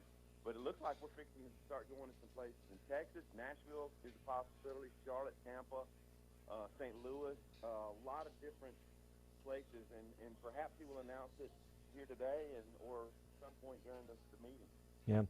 I think another issue that commissioners have on their mind is, legalized sports wagering is now spreading its way across the country after the Supreme Court ruling a year ago. We now have it in Arkansas. Mississippi has it as well. How big a concern is this for college athletics? And obviously, the majority of any sports wagering on college athletics, I think, would go towards college football. This has got to be something on the minds of commissioners and ADs and college presidents as well. Did we lose Tom? May have lost Tom. May have lost Tom. Okay. Well, we try to give Tom a call back there. I don't know. Maybe wherever he's at in the hotel that he's at, we may have to figure that out. But going back to what we were asking about, Greg Sankey and having alcohol in the stadiums, I think that's going to be the number one topic for the commissioner today. Is not only because people are interested in exactly how is it going to work, what went into this decision to lift the ban, but again, I make it to the comparison to where, listen, you can be for it, you can be against it, and I don't think anyone's going to have issues with your opinion. But I like the fact that the SEC has made it to where it's like, you know what, let the school have the decision. It's almost like the federal government and state governments. It's like, hey, we're going to take away this ban. We don't care if you do it one way or the other. It's completely and totally up to you and your institution. That's what I like about it more than anything. And now we're joined back by Tom. Sorry about that, Tom. I guess we lost you there. Yeah, Tom, go ahead. Oh, you were asking about sports wagering. Yeah, I didn't know if you heard the question. I was asking about the wagering that's kind of expanded. I don't know how much of the question you heard, but how big a concern is sports wagering for SEC Commissioner Greg Sankey, for college presidents and ADs? Yeah, I mean, it's always something that's kind of in the back of your mind. I do not know what type of clear and present danger, as Booger McFarland would say, DEFCON 4, or just what level it is to them. But the thing you don't ever want is for it to infiltrate into your team. And we've seen it over the years. Boston College basketball, there's been some others over the years, but I just do not know. And perhaps Sankey will be asked that question today. Speaking with Tom Murphy of the Arkansas Democrat-Gazette right now on the Morning Rush. Tom, I also wanted to get into another question with you. We had Matt Moscona of ESPN 104.5 in Baton Rouge on just about a half an hour ago. And, of course, we were talking about LSU in this upcoming football season. But one of the things that we really dived into is John Chavis as the defensive coordinator. He, of course, covering LSU as long as he has, he knows John Chavis well and has a relationship with him. But he feels like he is not going to get the job done at Arkansas. He says it was a very perplexing hire when Morris brought him on. He didn't think it was going to work then, and he doesn't think it's going to work now. Just in your opinion, and looking at the defense in this upcoming football season, is there something that you'll have to see from the defense and have to see from some of these players and this coaching staff to be able to believe that John Chavis is the right guy for Arkansas to lead this defense? I mean, what do you need to see from them this year? You always have to compute what talent level you have, and if they're maximizing the talent they have and making an impact on games. And then there were some games where I thought Arkansas played. Look at the Auburn game. I mean, this was an early conference game, and without the special teams plays and the fumble return, Auburn doesn't generate much to anything. It's an early conference game. Later in the season, when the team, Mississippi State and Missouri, they did not look like a confident, impact-making defense. But they had a shutout during the season, and they were operating with a team that was, admittedly thin at talent at linebacker, safety, and some other spots. So here's the key. The players appeared that they really believe in John Chavis, no matter what his age, no matter, whatever faults or whatever that you could attribute to him. Yeah, I guess we lost Tom. Yeah, we're having some trouble with that, but that's okay, Tom. We'll try to catch up with you later in the week, man. Really appreciate that. Yeah. But going back to what you were talking about, Tommy, with sports gambling and the sports wagering, especially in the SEC, I know we've discussed, but are you for that? I mean, are you for having it to where it does it need to be in moderation? I mean, what needs to happen if they decide to do that? I know it's tough to say. Wagering in moderation? I know it's tough. But how do you do that? Well, I don't think you're going to see college athletics and college campuses grow to the point where you have gambling kiosks on campus, or like we can go up to the concourse and place a wager. I don't think anytime soon that's going to grow, at least not in the Southeastern Conference. I just think that's going to be something that you may see in pro venues, you may see in NBA venues, even NFL stadiums. Mm-hmm. I don't see that coming to college sports, and particularly the Southeastern Conference, anytime soon. No, I don't either. It just because, I'm not saying that SEC, because SEC is really, really good at kind of getting ahead of the curve when it comes to a lot of their policies and how they handle things. I feel like if you need any at all evidence of that, just look at what not only Mike Slive was able to do for such a long time in the SEC, but look at the conference where it's at now with the amount of money that it brings in and the success that comes with it. They were very good at forecasting and making right decisions. This is one of those things, though, that just to be honest about it, Tommy, I don't know 100% if you add it into the mix, it's going to make the conference better or make the conference more interesting or to make college football more interesting. I just don't know what impact it's going to have. What you don't want is it to have an impact on what happens on the field. Correct, absolutely. And that's the first concern, I think, if I was a commissioner, a chancellor, an AD, anybody involved, is what we're seeing real. You don't want any athlete being offered cash to change the outcome of a game. And I think that's always been the pushback with college athletics, is the concern someone would buy somebody off to change the outcome of a game. Or even maybe not go that far. Let's just back up 5 steps. Inside information on an injury. Mm-hmm. Well, that doesn't seem like that. That's not changing the outcome of a game. Well, but it's giving someone an edge with the fact that they know somebody on the team that they know about an injury that's not public. Yeah. So there's all sorts of layers and problems and challenges it creates that now that you have wagering on college athletics legal in a lot of these states. I think that the leagues and the schools have to be proactive about certain things, and I'll be interested to see if it's even a topic today with Greg Sankey. Yeah, I'll be interested too. And again, I feel like that's going to be the most interesting person we're going to hear today. I know that people like the way Ed Orgeron talks and all that fun stuff, but I'll be interested to see just exactly what Greg Sankey says about those things and about the future of the SEC and everything going forward. I think that's going to be fascinating as well. And, with what is going to get kicked off right now, I know that people are starting to kind of make their way into the ballroom and into Radio Row, and the traffic's starting to pick up a little bit. But it seems like that most people here are going to be interested and hearing from Greg Sankey as well. Yeah, and we're going to have our microphones there, so we'll bring you all that sound. And, of course, all the updates on SEC Media Days and our coverage brought to you by Randall Ford, all of it available online at hitthatline.com as well. So anything you miss, any of the coaches from around the league that you want to, figure out what they say, or some of the players from around the league, we're going to have all that for you online at hitthatline.com. That's right. And so basically everything that we do here, folks, you're going to have access to live, and you're going to have access to it when we're not live. Everything we got going on, you can check it out because we're live streaming here on our video stream and Facebook Live and also on Periscope and on YouTube. We got it all going on here live from SEC Media Days in Hoover, Alabama. 877-377-6963 is the number to call or text in here on The Morning Rush. We got to take a commercial break live from Radio Row here in Hoover, Alabama. But before we do, Tommy's going to tell you about Gaston. Spent part of my weekend fishing on the White River, and it's there's nothing more relaxing than spending some time in north central Arkansas and getting away from everything. It's a great place to unwind and relax. Was it the best weekend of fishing I've ever had? No, but there's never a bad weekend of fishing. I mean, still caught plenty of nice fish, and that's the thing. You're never going to go and not catch fish on the White River. So when you're looking to go trout fishing on one of the premier trout streams in all of North America, the White River is the one to go to, and Gaston's is the place to stay.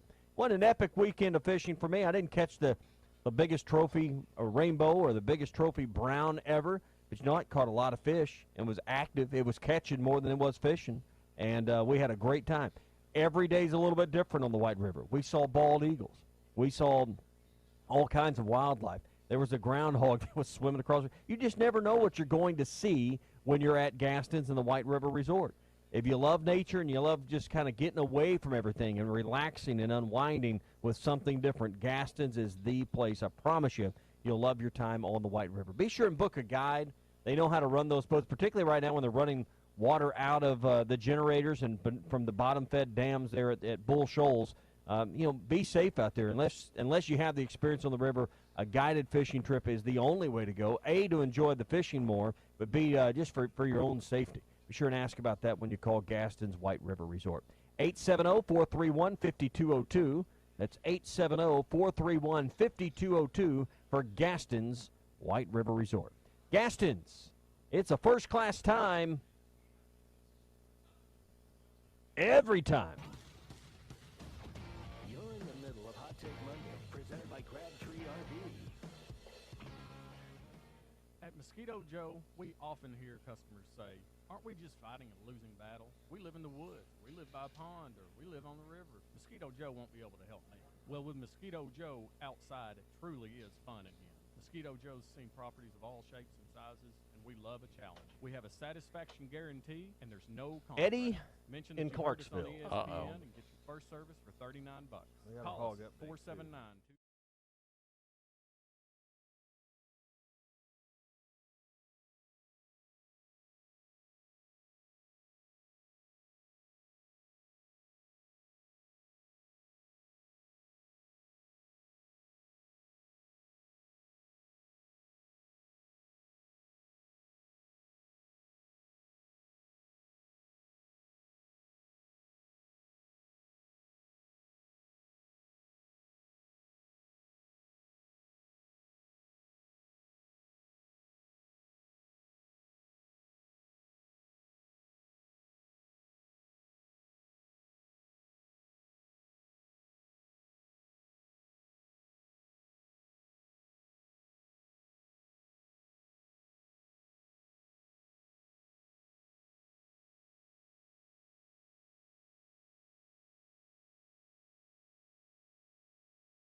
For your Hog Update, presented by Ozark Sportsman Supply. Yeah, the hottest clothing styles at the lowest prices for men and women. Also, the biggest and best selection of hunting gear you'll find anywhere at Ozark Sportsman Supply. The largest selection of firearms you'll find in the state, and your one-stop shop for firearms, accessories, ammo, holsters, everything you need is right there at Ozark Sportsman Supply. Be sure and check out their 15-lane indoor shooting range that you'll find only at the Ozarks. Highway 412, barely out of Springdale in Tunnytown. Not a lot going on in Razorback land, but one thing that did get released yesterday was Las Vegas Superbook of over-under wins in college football, especially for the SEC. Tommy, Arkansas is set at 5.5 wins, which is about right. But the thing is they are actually ahead of Vanderbilt, Ole Miss, and South Carolina in those over-under wins. Would you say 5.5 is more optimistic than what percentage of the fan base? Oh, man. More optimistic, you said? I don't know. I feel like most fans say they'll win 6. Most. So I would say probably I'd say probably 30% of the fans think they're going to be under 5.5. All right. What if the fan base went to lay $100 down on this? What percentage would bet over? What percentage would bet under? I think most of them would bet over. Maybe Maybe I got an eternal optimist. Yeah, maybe I got a bad vibe about it or something. Maybe I'm completely wrong in it, but I don't know. I just feel like most fans feel like not only should they win 5.5, but almost they have to, Tom, because that's the thing we've talked about. You know, what's the floor here? You got to win your 4 non-conference games, and you got to win an SEC game. That alone puts you at 5. So, you know, maybe just being that alone, people knowing that that's what you have to do this year. Maybe people are saying, well, maybe you can squeak by another game. Maybe you can beat Ole Miss and Mississippi State or Kentucky or Missouri at the end of the season. I think that, I mean, people, listen, let's be honest. People aren't going to know exactly what this team's going to do until after week 2. If they go over and beat Ole Miss and Oxford, I think that that's really when the optimism is going to start overflowing for Razorback fans. But at this point in time, Tommy, I think most people are just going to be stuck there. That's a pivotal game. Taking your text, 877-377-6963, or your phone calls. Eddie in Clarksville's on the line. I don't know if we got enough time to give Eddie his due here. Guess we'll find out. Eddie, hang on. We got a quick break coming up, and we're going to get to you. I don't want to shortchange you on your time here. Yeah. I don't want.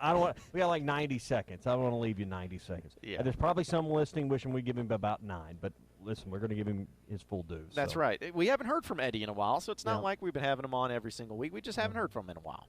Hey, we're brought to you by Williams Tractor in Fayetteville and Bobcat of Northwest Arkansas in Rogers. 7-year limited warranty. It's an industry-leading warranty you'll find with Big Dog Mowers. Great price at $23.99 or 0% financing for 48 months and 0 down with approved credit. Also, Big Dog has the Hero Program. Receive 10% off your next mower if you're in the military, you're a veteran, or you're a first responder.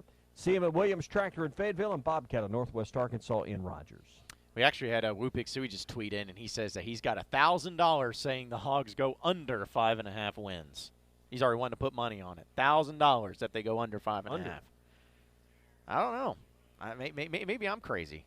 Maybe I'm the crazy one that thinks that most people would go over. But I mean, Tommy, I know you're not a betting man per se, but if you were going to bet $1,000, would you go over or under? Probably go under. Yeah. If I had to go 1,000. 1,000 out of your pocket, probably go under. Yeah, man. And it's just, isn't that a shame? Isn't that a shame how it's all set up? Listen, I think they'll win at least 5, though. The line's 5.5. I think this is a team that will probably hey, listen, if you told me they're going to win 6, wouldn't surprise me at all. I think there's a path to 8, but like everything has to go right. Yeah. And then they got to win at Missouri. They got to win or win at Kentucky. They got to win a road game twice at least in the league, probably Ole Miss, and also a road game at Kentucky to do that. Win all your non-conference games, steal one at home. There's a path to get there.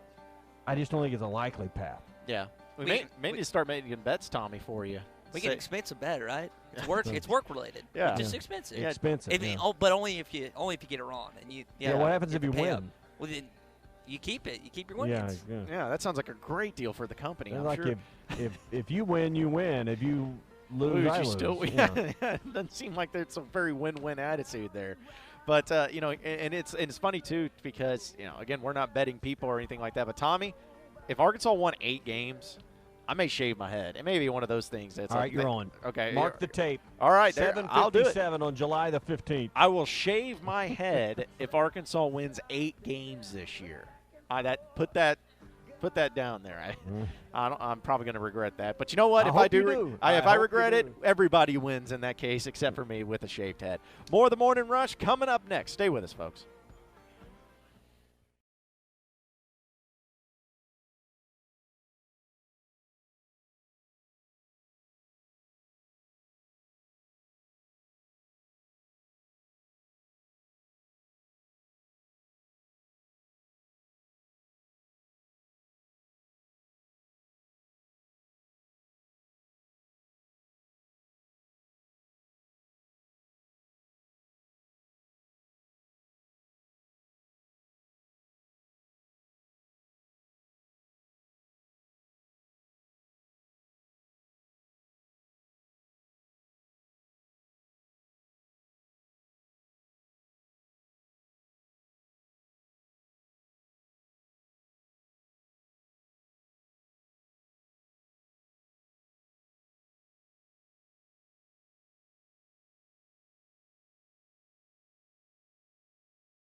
Two hours down, 1 hour to go. Appreciate everybody listening in on this beautiful day here in the great state of Alabama as we are broadcasting live from SEC Media Days here in Hoover, live on Radio Row. Appreciate everybody listening in. John Neighbors, Tommy Kraft, Ty Richardson, all bringing it to you today. And thank you, as always, for making us a part of your morning this morning on a Hot Take Monday presented by Crabtree RV. Exit 13 off of I-40 next door to the Cracker Barrel in Alma. Drill it, grill it, and chill it all this month. They're giving away some great prizes. Charbroil grills, Yeti coolers, Craftsman 2-drill sets. It's included in every package you're giving away. Stop in, see Lee J, Bert, the whole gang. Get all the details at Crabtree RV in Alma. Exit 13 off of I-40.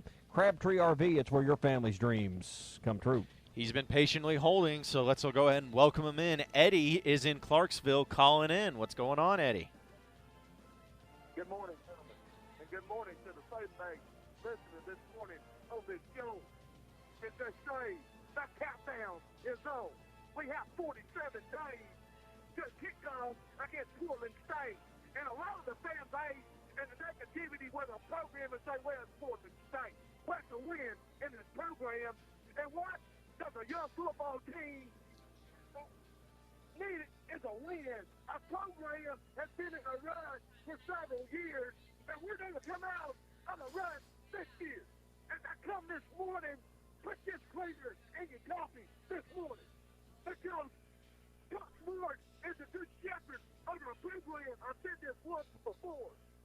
And we're going to have several things in our favor. I'm tired of looking why Arkansas can't win this year. Why Arkansas is going to win 5 games. Why Arkansas can't go to the bowl. Let's talk about what they might go to a bowl. And I'm going to tell you, number one is quarterback play. And tremendous improvement at quarterback play, and Mr. Ben Hicks, and he's going to lead our program to a bowl this year. Let's talk about these young receiving corps, led by the phenom, Mr. Trey Knight. And I've been an offense for over 4 decades, and he may be the best receiver, and we've had some good ones over the years. And we've ever had suited up wearing red wide. Let's talk about this tight end group, and not being the best tight end group in the country. Let's talk about this young defense with the players coming in that's going to lead our program back to a bowl. And Mr. Colin Gray, Eden Jackson, Doreen Carter. Let's talk about the Sony kids. And then we're going to have Dorian Jarrell and the phenom, Mr. Acom. I call him Acom because he's a sack machine. And I guarantee you this year, you're going to see a more athletic, get after the quarterback, put him on the rear end defense. He can knock down the defensive coordinator if you want to. The man knows what he's doing. He just didn't have no talent to go with them last year. Some help. He needed some depth. And so that's what's going to take place this year. And I'll leave this program with this morning. As I'm getting ready, and to me, the key of the season, the second game of the year at Oxford, as I said on halftime. And I'm going to go down there, and I want the Bear Knights to come with me. And we're going to blow the whistle on the Rebels to set the tone. We got to get after the game, and we're going to beat the Rebels in Oxford. One thing in our favor, nobody's going to get you to win. Well, so be it. So we're tired of the negativity. We're tired of being out of run. And Coach Forrest is the man that's going to lead our program back to prominence. It might not be this year, but you're going to see the signs of it. And thank you for taking my call this morning. Okay, thanks, Eddie. There you go. I think he's got everybody fired up after that one. But Tommy, What did he call Sosa? I was about to ask you the same. Again? Because I thought, Is he going to do it again? Is that what he said? Well, I honestly thought, because he was talking about the Good Shepherd, I was like, he's getting biblical on us. And when he said that name, I was like, I was trying to go through. I was like, is that name in the Bible that he just mentioned, in the Old Testament or something like that? But yeah, I think it was Agam, something like that. I don't know. I have to go back and check the tape on that one. I don't know, but apparently he's looking at that Ole Miss game to be called in a little while. I know, and that's why if everybody gets upset, saying, "Why are you taking this call?" He's like, "Hey, it's not like we're doing it every day. We like to just take it just in every so often." So I just wanted to let everybody know that. But on Tommy on social media, put the poll question up, going back to what the comments made by Matt Moscona of ESPN 104.5 in Baton Rouge about John Chavis and this upcoming season and kind of what people can expect or what they're hoping to see out of John Chavis in the defense this upcoming season. And it seems like from most of the responses that we've got, not only via Twitter but via the text line, is that people are just hoping for a defense that can just make stops in clutch situations, which I know you want that from any defense on any team. But it does seem like that, and I don't know if you feel this way, Tommy, it seems like over the past 5, 7, 8 years, however long it's been, that one of the most frustrating things about Arkansas's defense is the amount of conversions they give up on third down, especially. Yeah.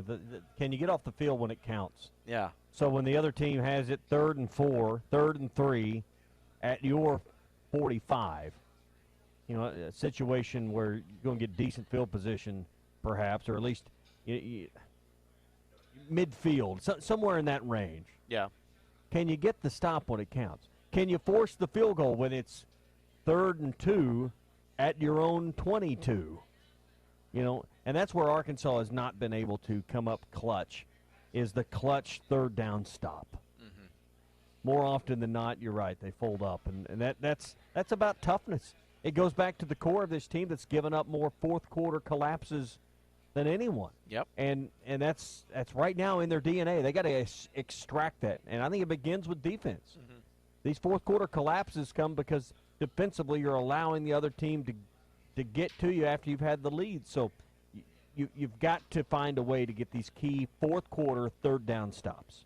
Yeah, because, Tommy, last year especially, but even in previous years, if Arkansas's defense is on the field and they're facing a 3rd and 13, do you have any chance of confidence that the team's going to stop them on that? Because I feel like Well, no matter that's almost maybe like at the third and 13 I do. well, see, no, but even then, I feel like the Yeah. longer it is, it's like no, they're going to give up some Yeah. pass that's going to be down the Yeah. middle. They're not because they can't get pressure on the quarterback. That was another thing that they were just unable to get pressure Well, on the quarterback. Is this just go? And you say, okay, well, why? All right, well, we know we know what we're talking about here. We know what the fact of the situation is, and Arkansas's lack of third down resilience there in being able to resist the other team on third down. But why is it? And I think it just goes back to a problem Arkansas has historically had. It's depth. You know, and right now when you get into the latter stages of the game and your best players are on the field and they've been on the field, they're tired. Mm-hmm. And the other team's got more depth in conference games, and the other team's rotating, particularly on the line of scrimmage, defensively. More linemen out. They're fresher in some of the key spots. Comes down to depth.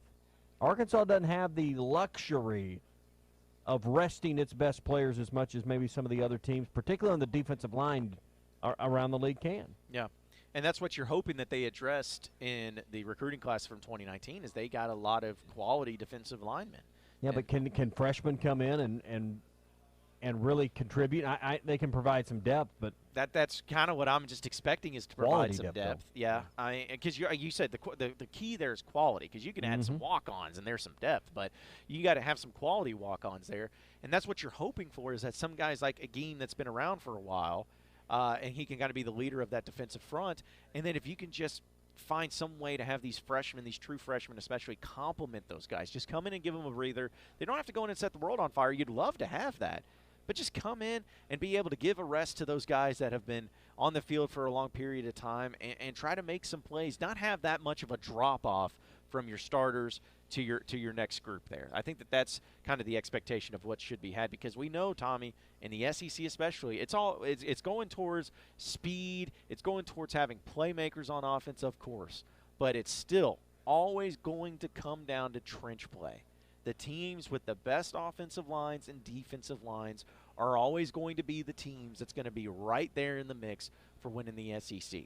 I know that Alabama's had some big-time playmakers. I know Georgia's had some big-time playmakers. But do you think that they are anywhere close to what they are now if it wasn't for great trench play? No. I mean, that's the key to it all because you can overcome so many things if you just have great play in the trenches. And Arkansas, you feel – all right, we'll see about the defensive line, but the offensive line is still going to be the biggest question for them as well. Yeah, and I think back to defense, one of the problems the defense had last year was Dre Greenlaw being off the field with injuries a lot. This year, Scooter Harris is that guy. He's going to be joining you there at Media Days and being on Radio Row on Wednesday. He's a guy that's got to stay healthy, and he's got to be on the field in the late third and fourth quarter. And those key defensive stands, he's got to be a huge part of it. I mean, that's the key. You can't have a guy like Greenlaw who was just banged up and beat up being out when you need him the most. That's going to be the key this year is, I think, keeping Scooter Harris healthy and on the field in those key fourth quarter runs. This comes from the 479 area through our text line. It says the poor play from Arkansas defense the last several years comes down to just a few points. Defense scheme, not enough pressure, keeping everything in front of you and not getting to the opposing quarterback. Lack of depth behind the starters, mental toughness, and culture and belief. Which, that breaks it down. But that's what you're hoping that you're being able to transition out of with John Chavis and the staff is to be able to get enough pressure, to have a culture that people buy into, to get a lot more mental toughness because – Arkansas hasn't had really any of those four things, and that just does nothing but spell disaster for the entire team. But we'll continue to discuss this. Of course, we'll get to your phone calls and text messages. 877-377-6963 is the number to call in. Laura Rutledge of ESPN and SEC Network will be joining us here in about 15 minutes. So really looking forward to that. And we'll continue to have all the coverage here at SEC Media Days, broadcasting live from Radio Row. We are the Morning Rush, brought to you by Burton Pools and Spas. Invest in your family this summer with a Doughboy Above Ground Pool with $800 off right now on Doughboy Above Ground Pools. Also, the summer special includes in-stock in-ground pools up to $5,000 off right now. So if you're looking to turn your backyard into your own oasis, you can do it and save a bundle right now with Burton Pools and Spas. $800 off on select Doughboy Above Ground Pool packages. $5,000 off on in-ground pool packages right now with Burton Pools and Spas. in Fort Smith and in Springdale. Burton Pools and Spas, your source for backyard fun.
It is time for your SEC update presented by Ozark Outpost Casual Clothing and Footwear. Yeah, Ozark Outpost Casual Clothing and Footwear with the hottest clothing styles and all the great brands at the lowest prices for men and women. Billabong, Southern Marsh, Fayette Chill, Banded Lifestyle, Under Armour, Columbia, Carhartt, Blowfish, Southern Tide are just some of those you'll find. You walk in the door, you'll see their great area to get a coffee, maybe a sweet treat, even a brisket sandwich. Head to the right, and that's where you're going to find all the great clothes and all the great prices, too.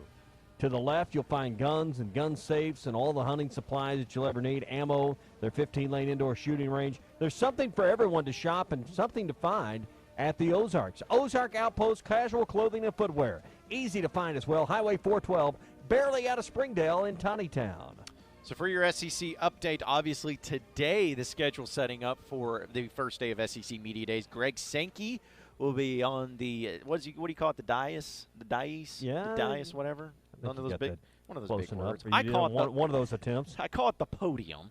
It's just easier for me to say. So he's going to be up there around 11:30. So there's going to be some great content from that. And of course, go ahead. And every year, there's nothing else going on. It's kind of the State of the Union for the SEC, and that is the most packed that room will be. Oh yeah. Even when Saban talks, more people will be in there for Greg Sankey, mainly because there's nothing else competing with it. But every ear of every administrator that's on hand, all of the media, all eyes will be on Greg Sankey today for that. Yeah, and so with all the storylines that are heading not only in college football but in the SEC, it'll be fascinating to see what he has to say. Then after him is Barry Odom and Missouri. Then after that will be Dan Mullen and Florida. And then to close out the day, we'll have Ed Orgeron and LSU. So a full day here in SEC Media Days, starting with day one. Also, in other news, we mentioned the Las Vegas Superbook of where they had Arkansas in the over-under wins. They have it at 5.5 set for Arkansas. But some of the teams, and of course, most people are banking on Alabama set at 11.5. Georgia is set at 11, right behind them. LSU and Florida both set at 9 victories for them. And then Missouri, kind of the surprising one, they are set at 8.5 victories, Tommy. Well, that is surprising because that's a team you obviously got to beat too. You said Missouri, right? That's right. 8.5. That's a swing game for Missouri and Ole Miss are like the M games are big games that you got to win this year. Missouri, Mississippi State, Ole Miss. Those are critical games this year for Arkansas. Absolutely. And you want to hear? Actually, you know what? I take it back, Tommy. 8.5 for Missouri may not be the most shocking. 7.5 set for Texas A&M may be the most shocking. I understand they got a tough schedule. They got a tough schedule. They got to play Clemson too. Yeah, I get all that, but still, it's like if A&M only went 7-5 this year, wouldn't that be like a huge disappointment for them? Well, listen, Vegas isn't hoping they go 7-5. This is what Vegas right, thinks. Of course. They're trying to put it at a line where half the public bets on one side and half goes the other way. What do we? I'm back to Missouri. What are we missing there? Is this the whole Kelly Bryant thing, and we're underestimating their success? They got one of the best offensive lines in the SEC. Okay. And we're talking about, you're just talking about trench play. Yeah, and I don't know about their defense, but their offensive line's got some standout guys. And if you have a good mobile quarterback behind a sturdy offensive line, I don't know about their weapons that they have, but, that would lead me to believe that they can at least I'll start with a good offensive line. That's a good place to start. Yeah, and when I'm just looking at their schedule too, Tommy, their 2 West opponents this year for Missouri is Arkansas and Ole Miss. That'll help. Yeah, that's also 2 worst teams in the West. Yeah, that's very helpful. And their non-conference game is against West Virginia. Their big Power 5 non-conference game. So their schedule's not the most difficult thing. They still got to play Georgia. They got to play Florida. They got to play those games. But they got by far the easiest Western Division schedule you could have in the East. But when you say 8.5, that means you think they're going to win at least 8. Yeah. That's what the experts think. So. Yeah. And who knows what, and this is something that we got to factor into it as well. Who knows what it's all going to play out if they don't win their appeal for their bowl bid that they need to get back in the postseason. Who knows how it'll play out. Yep. Hey, if you need to sell heavy equipment and other assets, Ritchie Brothers and Iron Planet offers unprecedented choices of ways to sell when, where, and how you want. They've been in business for 60 years with operations worldwide, and Ritchie Brothers and Iron Planet has the experience, the solutions, and the global reach to maximize your return. Take advantage of unreserved on-site auctions, online marketplaces, as well as Ritchie Brothers and Iron Planet's global marketing and extensive buyer network. Hey, whatever your selling needs are, call David Lee, 479-322-2052, or online at ritchiebros.com. 877-377-6963 is the number to call and text in. More of the Morning Rush coming up next. Are you in the market for a new...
Hey, the paint store in Van Buren, been doing it for over 30 years. Sue and Vicky have the experience you're looking for. And if you've been into one of the big national stores, one of the big box stores, trying to buy paint, I guarantee you're going to hit the button, A, to get someone to come help you, and B, good luck getting someone in there that knows what they're talking about. They just work a shift in that department. That's not what Sue and Vicky do. They're the experts. They keep your colors on file for over 10 years. They know the products they sell. Paint's all they do. All right, so this is a paint store. So if you want to go to talk to someone that's an expert on the paint products you're looking for all those summer painting projects, head to the paint store in Van Buren. 1414 Fayetteville Road, or again, call Sue or Vicky at 474-4505. They got all the colors to help make your summer project look perfect. That's the paint store in Van Buren, 474-4505. Broadcasting live from SEC Media Days here in Hoover, Alabama on Radio Row. We're going to be joined by Laura Rutledge of ESPN and the SEC Network on the other side of the break. Talk a little bit about her expectations, not only for the Arkansas Razorbacks, but for the rest of the SEC. And, Tommy, I wanted to get back into something we were discussing in the previous segment of the over-unders that Vegas has set for a few of these teams in the SEC. Again, it's not about necessarily what Vegas thinks that they're for sure going to do. It's all about the betting side of things. And we understand that. But it's just a matter of, like, when you look at the expectation, I feel like we both can agree Auburn is the team with Gus Malzahn that's going to be under the most pressure entering into 2019, correct?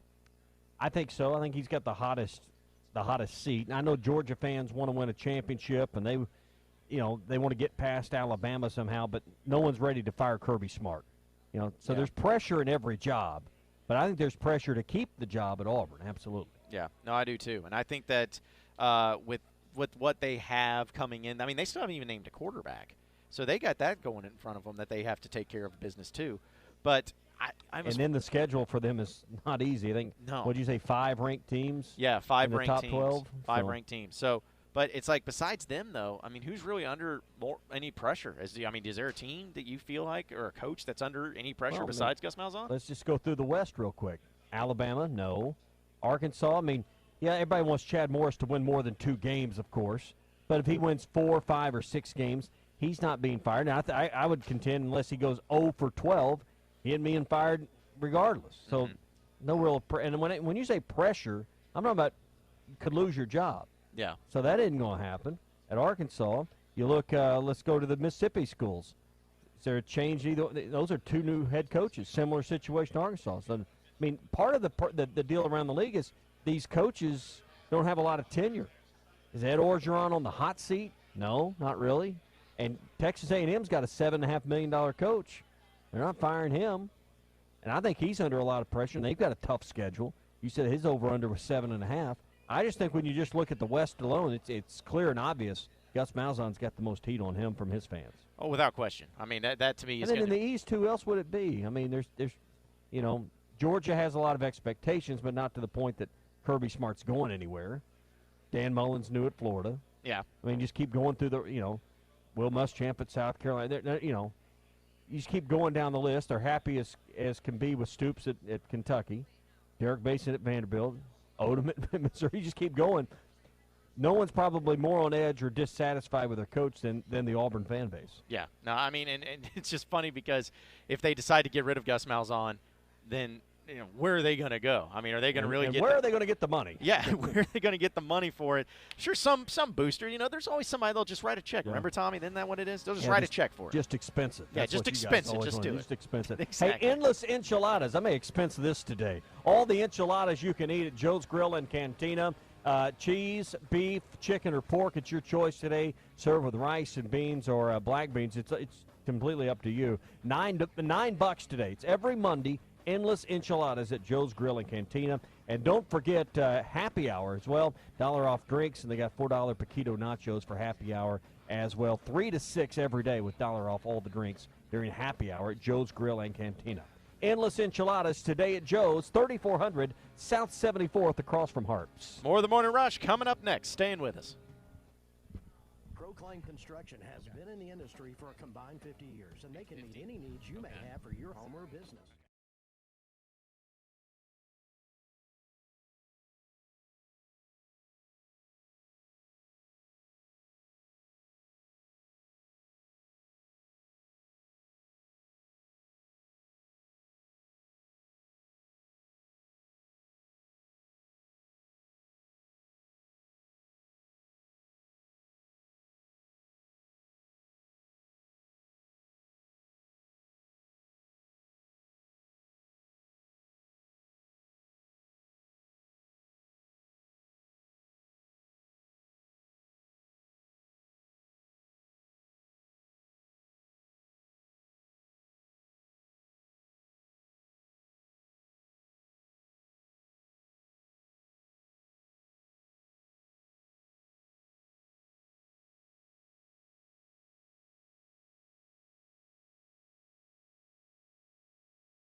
From SEC Media Days here in Hoover, Alabama on a Hot Take Monday presented by Crabtree RV. Exit 13 off of I-40 right next door to the Cracker Barrel in Alma. It's Crabtree RV where your family's dreams come true. Drill it, grill it, and chill it. They're giving away Charborough grills, Yeti coolers, and Craftsman 2-drill sets right now and some great giveaway packages. Stop in, enter, get all the details at Crabtree RV in Alma. Crabtree RV, exit 13 off of I-40. Crabtree RV is where your family's dreams come true. We've been talking a lot about SEC Media Days, obviously, in the upcoming schedule for today. And we really dived into LSU, Tommy, and with Matt Moscona of ESPN 104.5 in Baton Rouge, and talking about them and the expectations that are going on with it. But, you know, the other team that's going on today is Missouri and Barry Odom. And obviously that game being at the end of the season for Arkansas, I guess it's their new quote-unquote made-up rivalry. That's the battle line rivalry, whatever you want to call it. But that game has now become also, I wouldn't say it's a pivotal game, but it's a game that a lot of Razorback fans look at and it's like, okay, Missouri's not a better program than you per se, so you should at least be able to beat them more often than not, at least in a lot of the fans' minds. But this year is kind of an interesting one because, again, we don't know exactly what to expect out of the Razorbacks totally just yet. And also on the Missouri side of things, we know they got Kelly Bryant. They added that, and they're bringing him to SEC Media Days, which is usually unheard of with the transfer quarterback coming in and being an SEC Media Days person. But they're bringing him in, and they still have to fight an appeal to be able to get bowl eligible because the NCAA hit them with a bowl ban this year. And that may be a factor into it, too. And if at the end of the season, if Missouri can't play in their bowl game, how is that going to impact their play and their attitude and their whole mindset towards it? Is it one of those things that is going to be better for Arkansas if they are bowl eligible, or is it better for them if they're not bowl eligible? Because to me, at the end of the year, if they're not bowl eligible, that's going to become their bowl game. Yeah, that's always the thing is what's the mindset of the team? Are they trying to make a statement since they can't make one in the postseason? That's exactly right. Now, if their season has already spiraled and circling the drain on them, you know, no one's celebrating that win you can get at the end of the year to go 4-8, you know. Mm-hmm. But, yeah, I mean, that could be their 7th, 8th win of the year. They're going to rally, and they want to make a statement that, hey, your ruling and your lack of going in our favor on the appeal has left us out, but we're more than worthy of being in a bowl game.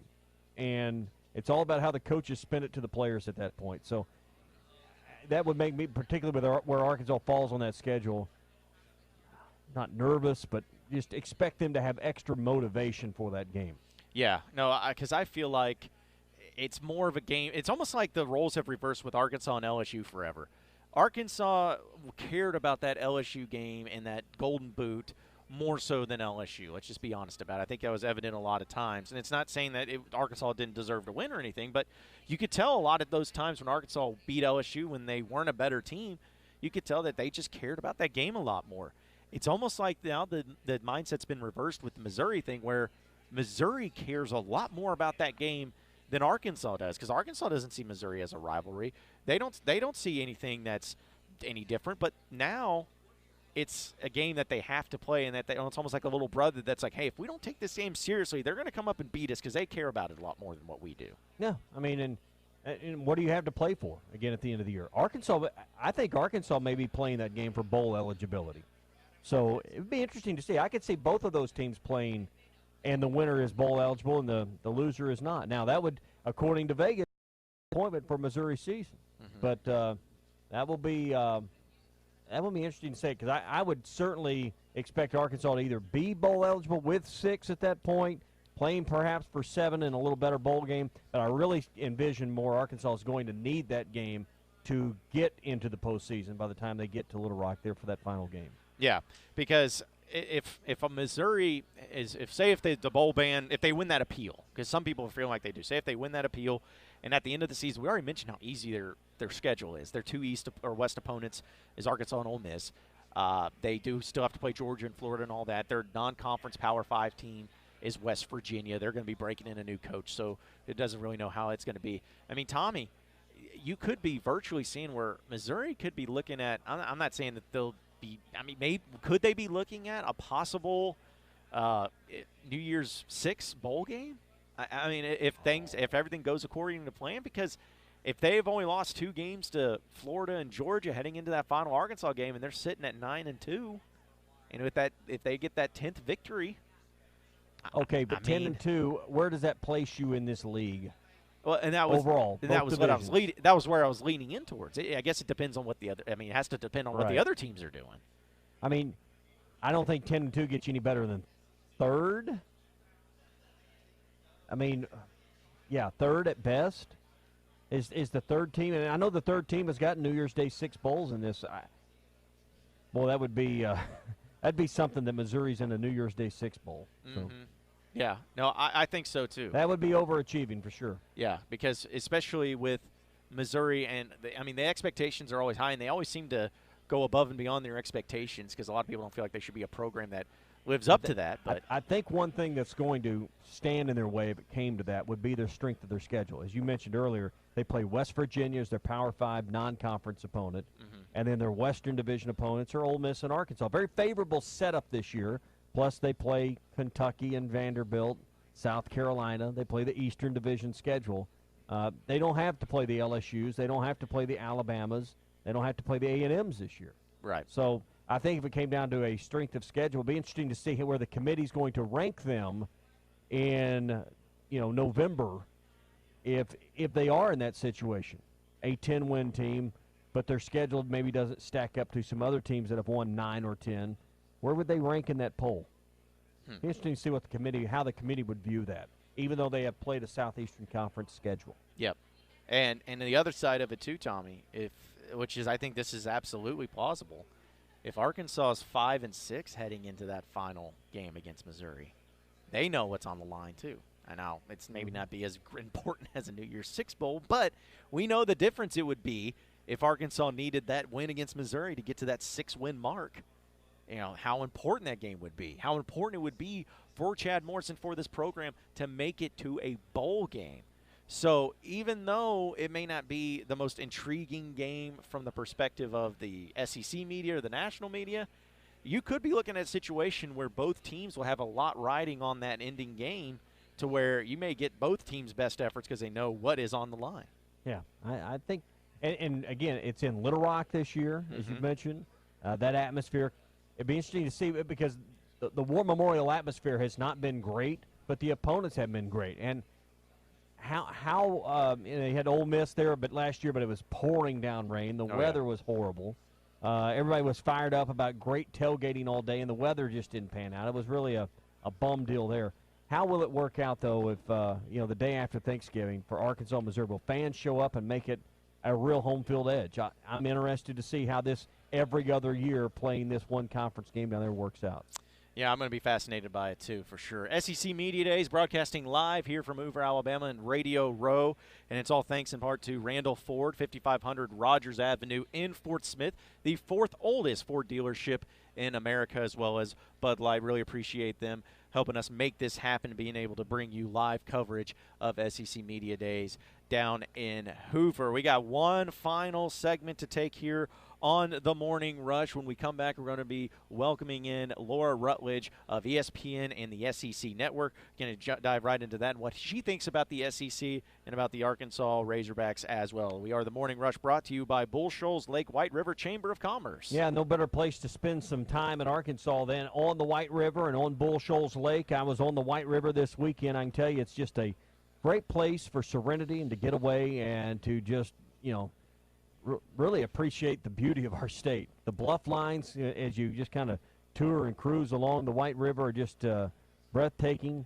You can see the bald eagles. There's just a lot to do, and the lake is just as beautiful and just as peaceful as well. The lakes, the rivers, there's campgrounds, there's hunting grounds, there's playgrounds, so really something for every member of the family when you visit Bull Shoals Lake and the White River. And don't forget all the festivals. You can check out a full schedule online at bullshoals.org. They had a great 4th of July festival a couple of weeks ago. There's more to come this year and plenty more in the fall to do around Bull Shoals Lake and the White River. Get all the details online at bullshoals.org. This message presented by Bull Shoals Lake and White River Chamber of Commerce. They wish you were here. Laura Rutledge with the SEC Network joins us next on the Morning Rush.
Kentucky. So about a minute. We'll get there. SEC Media Days coverage is brought to you by Randall Ford and Bud Light. This is the Morning Rush. Final segment here on the Morning Rush, broadcasting live from SEC Media Days here in Hoover, Alabama. Appreciate everybody listening in this morning. I say you've had a lot of great conversations talking about some of the teams that are going to be coming up today and throughout the rest of the week. Looking forward to Greg Sankey, the commissioner of the SEC.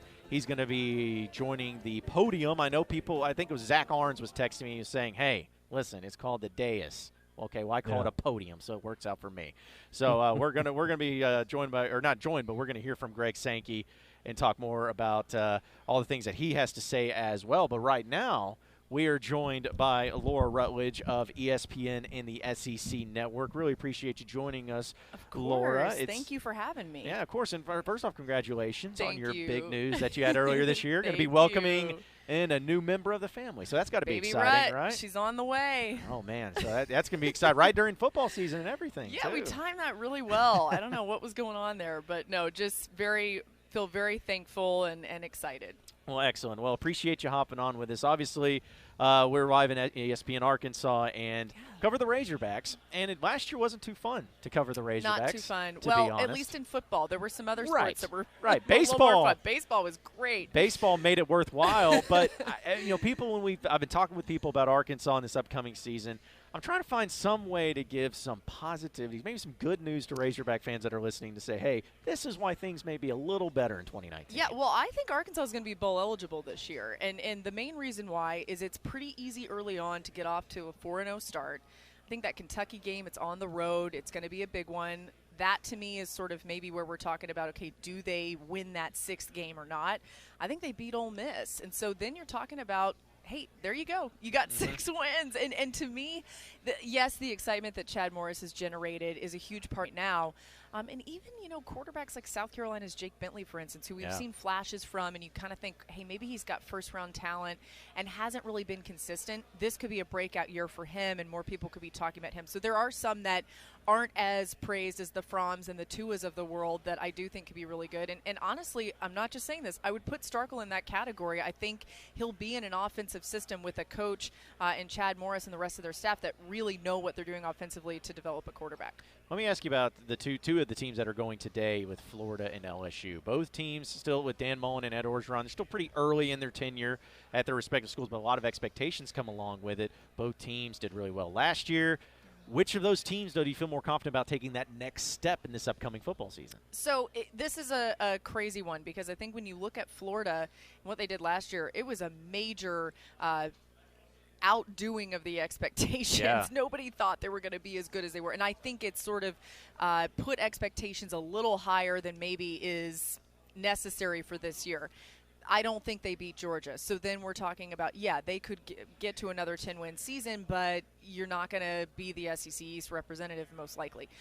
So to me, they're going to be better. They're going to improve offensively. They may not have as good of a record as they did last year. The other thing, too, about Florida is that you look at how people kind of looked at them last year. I don't know if they got enough respect. This year, that's not going to be an issue. People are going to be obviously ready to play Florida.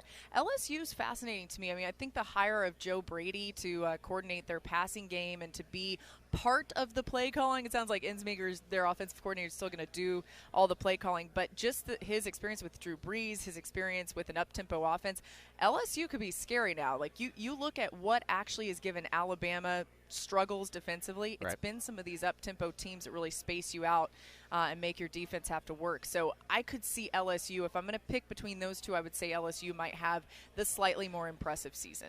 I feel like Alabama's always going to be the team until they're not. So this upcoming year, is it Georgia's got the best chance to knock them off? Is it going to be LSU or Florida, two of those teams we talked about? LSU might. The problem with that is they have to go to Tuscaloosa, so that's a slight issue there. The thing about Alabama that's scary is that they are kind of going to be that revenge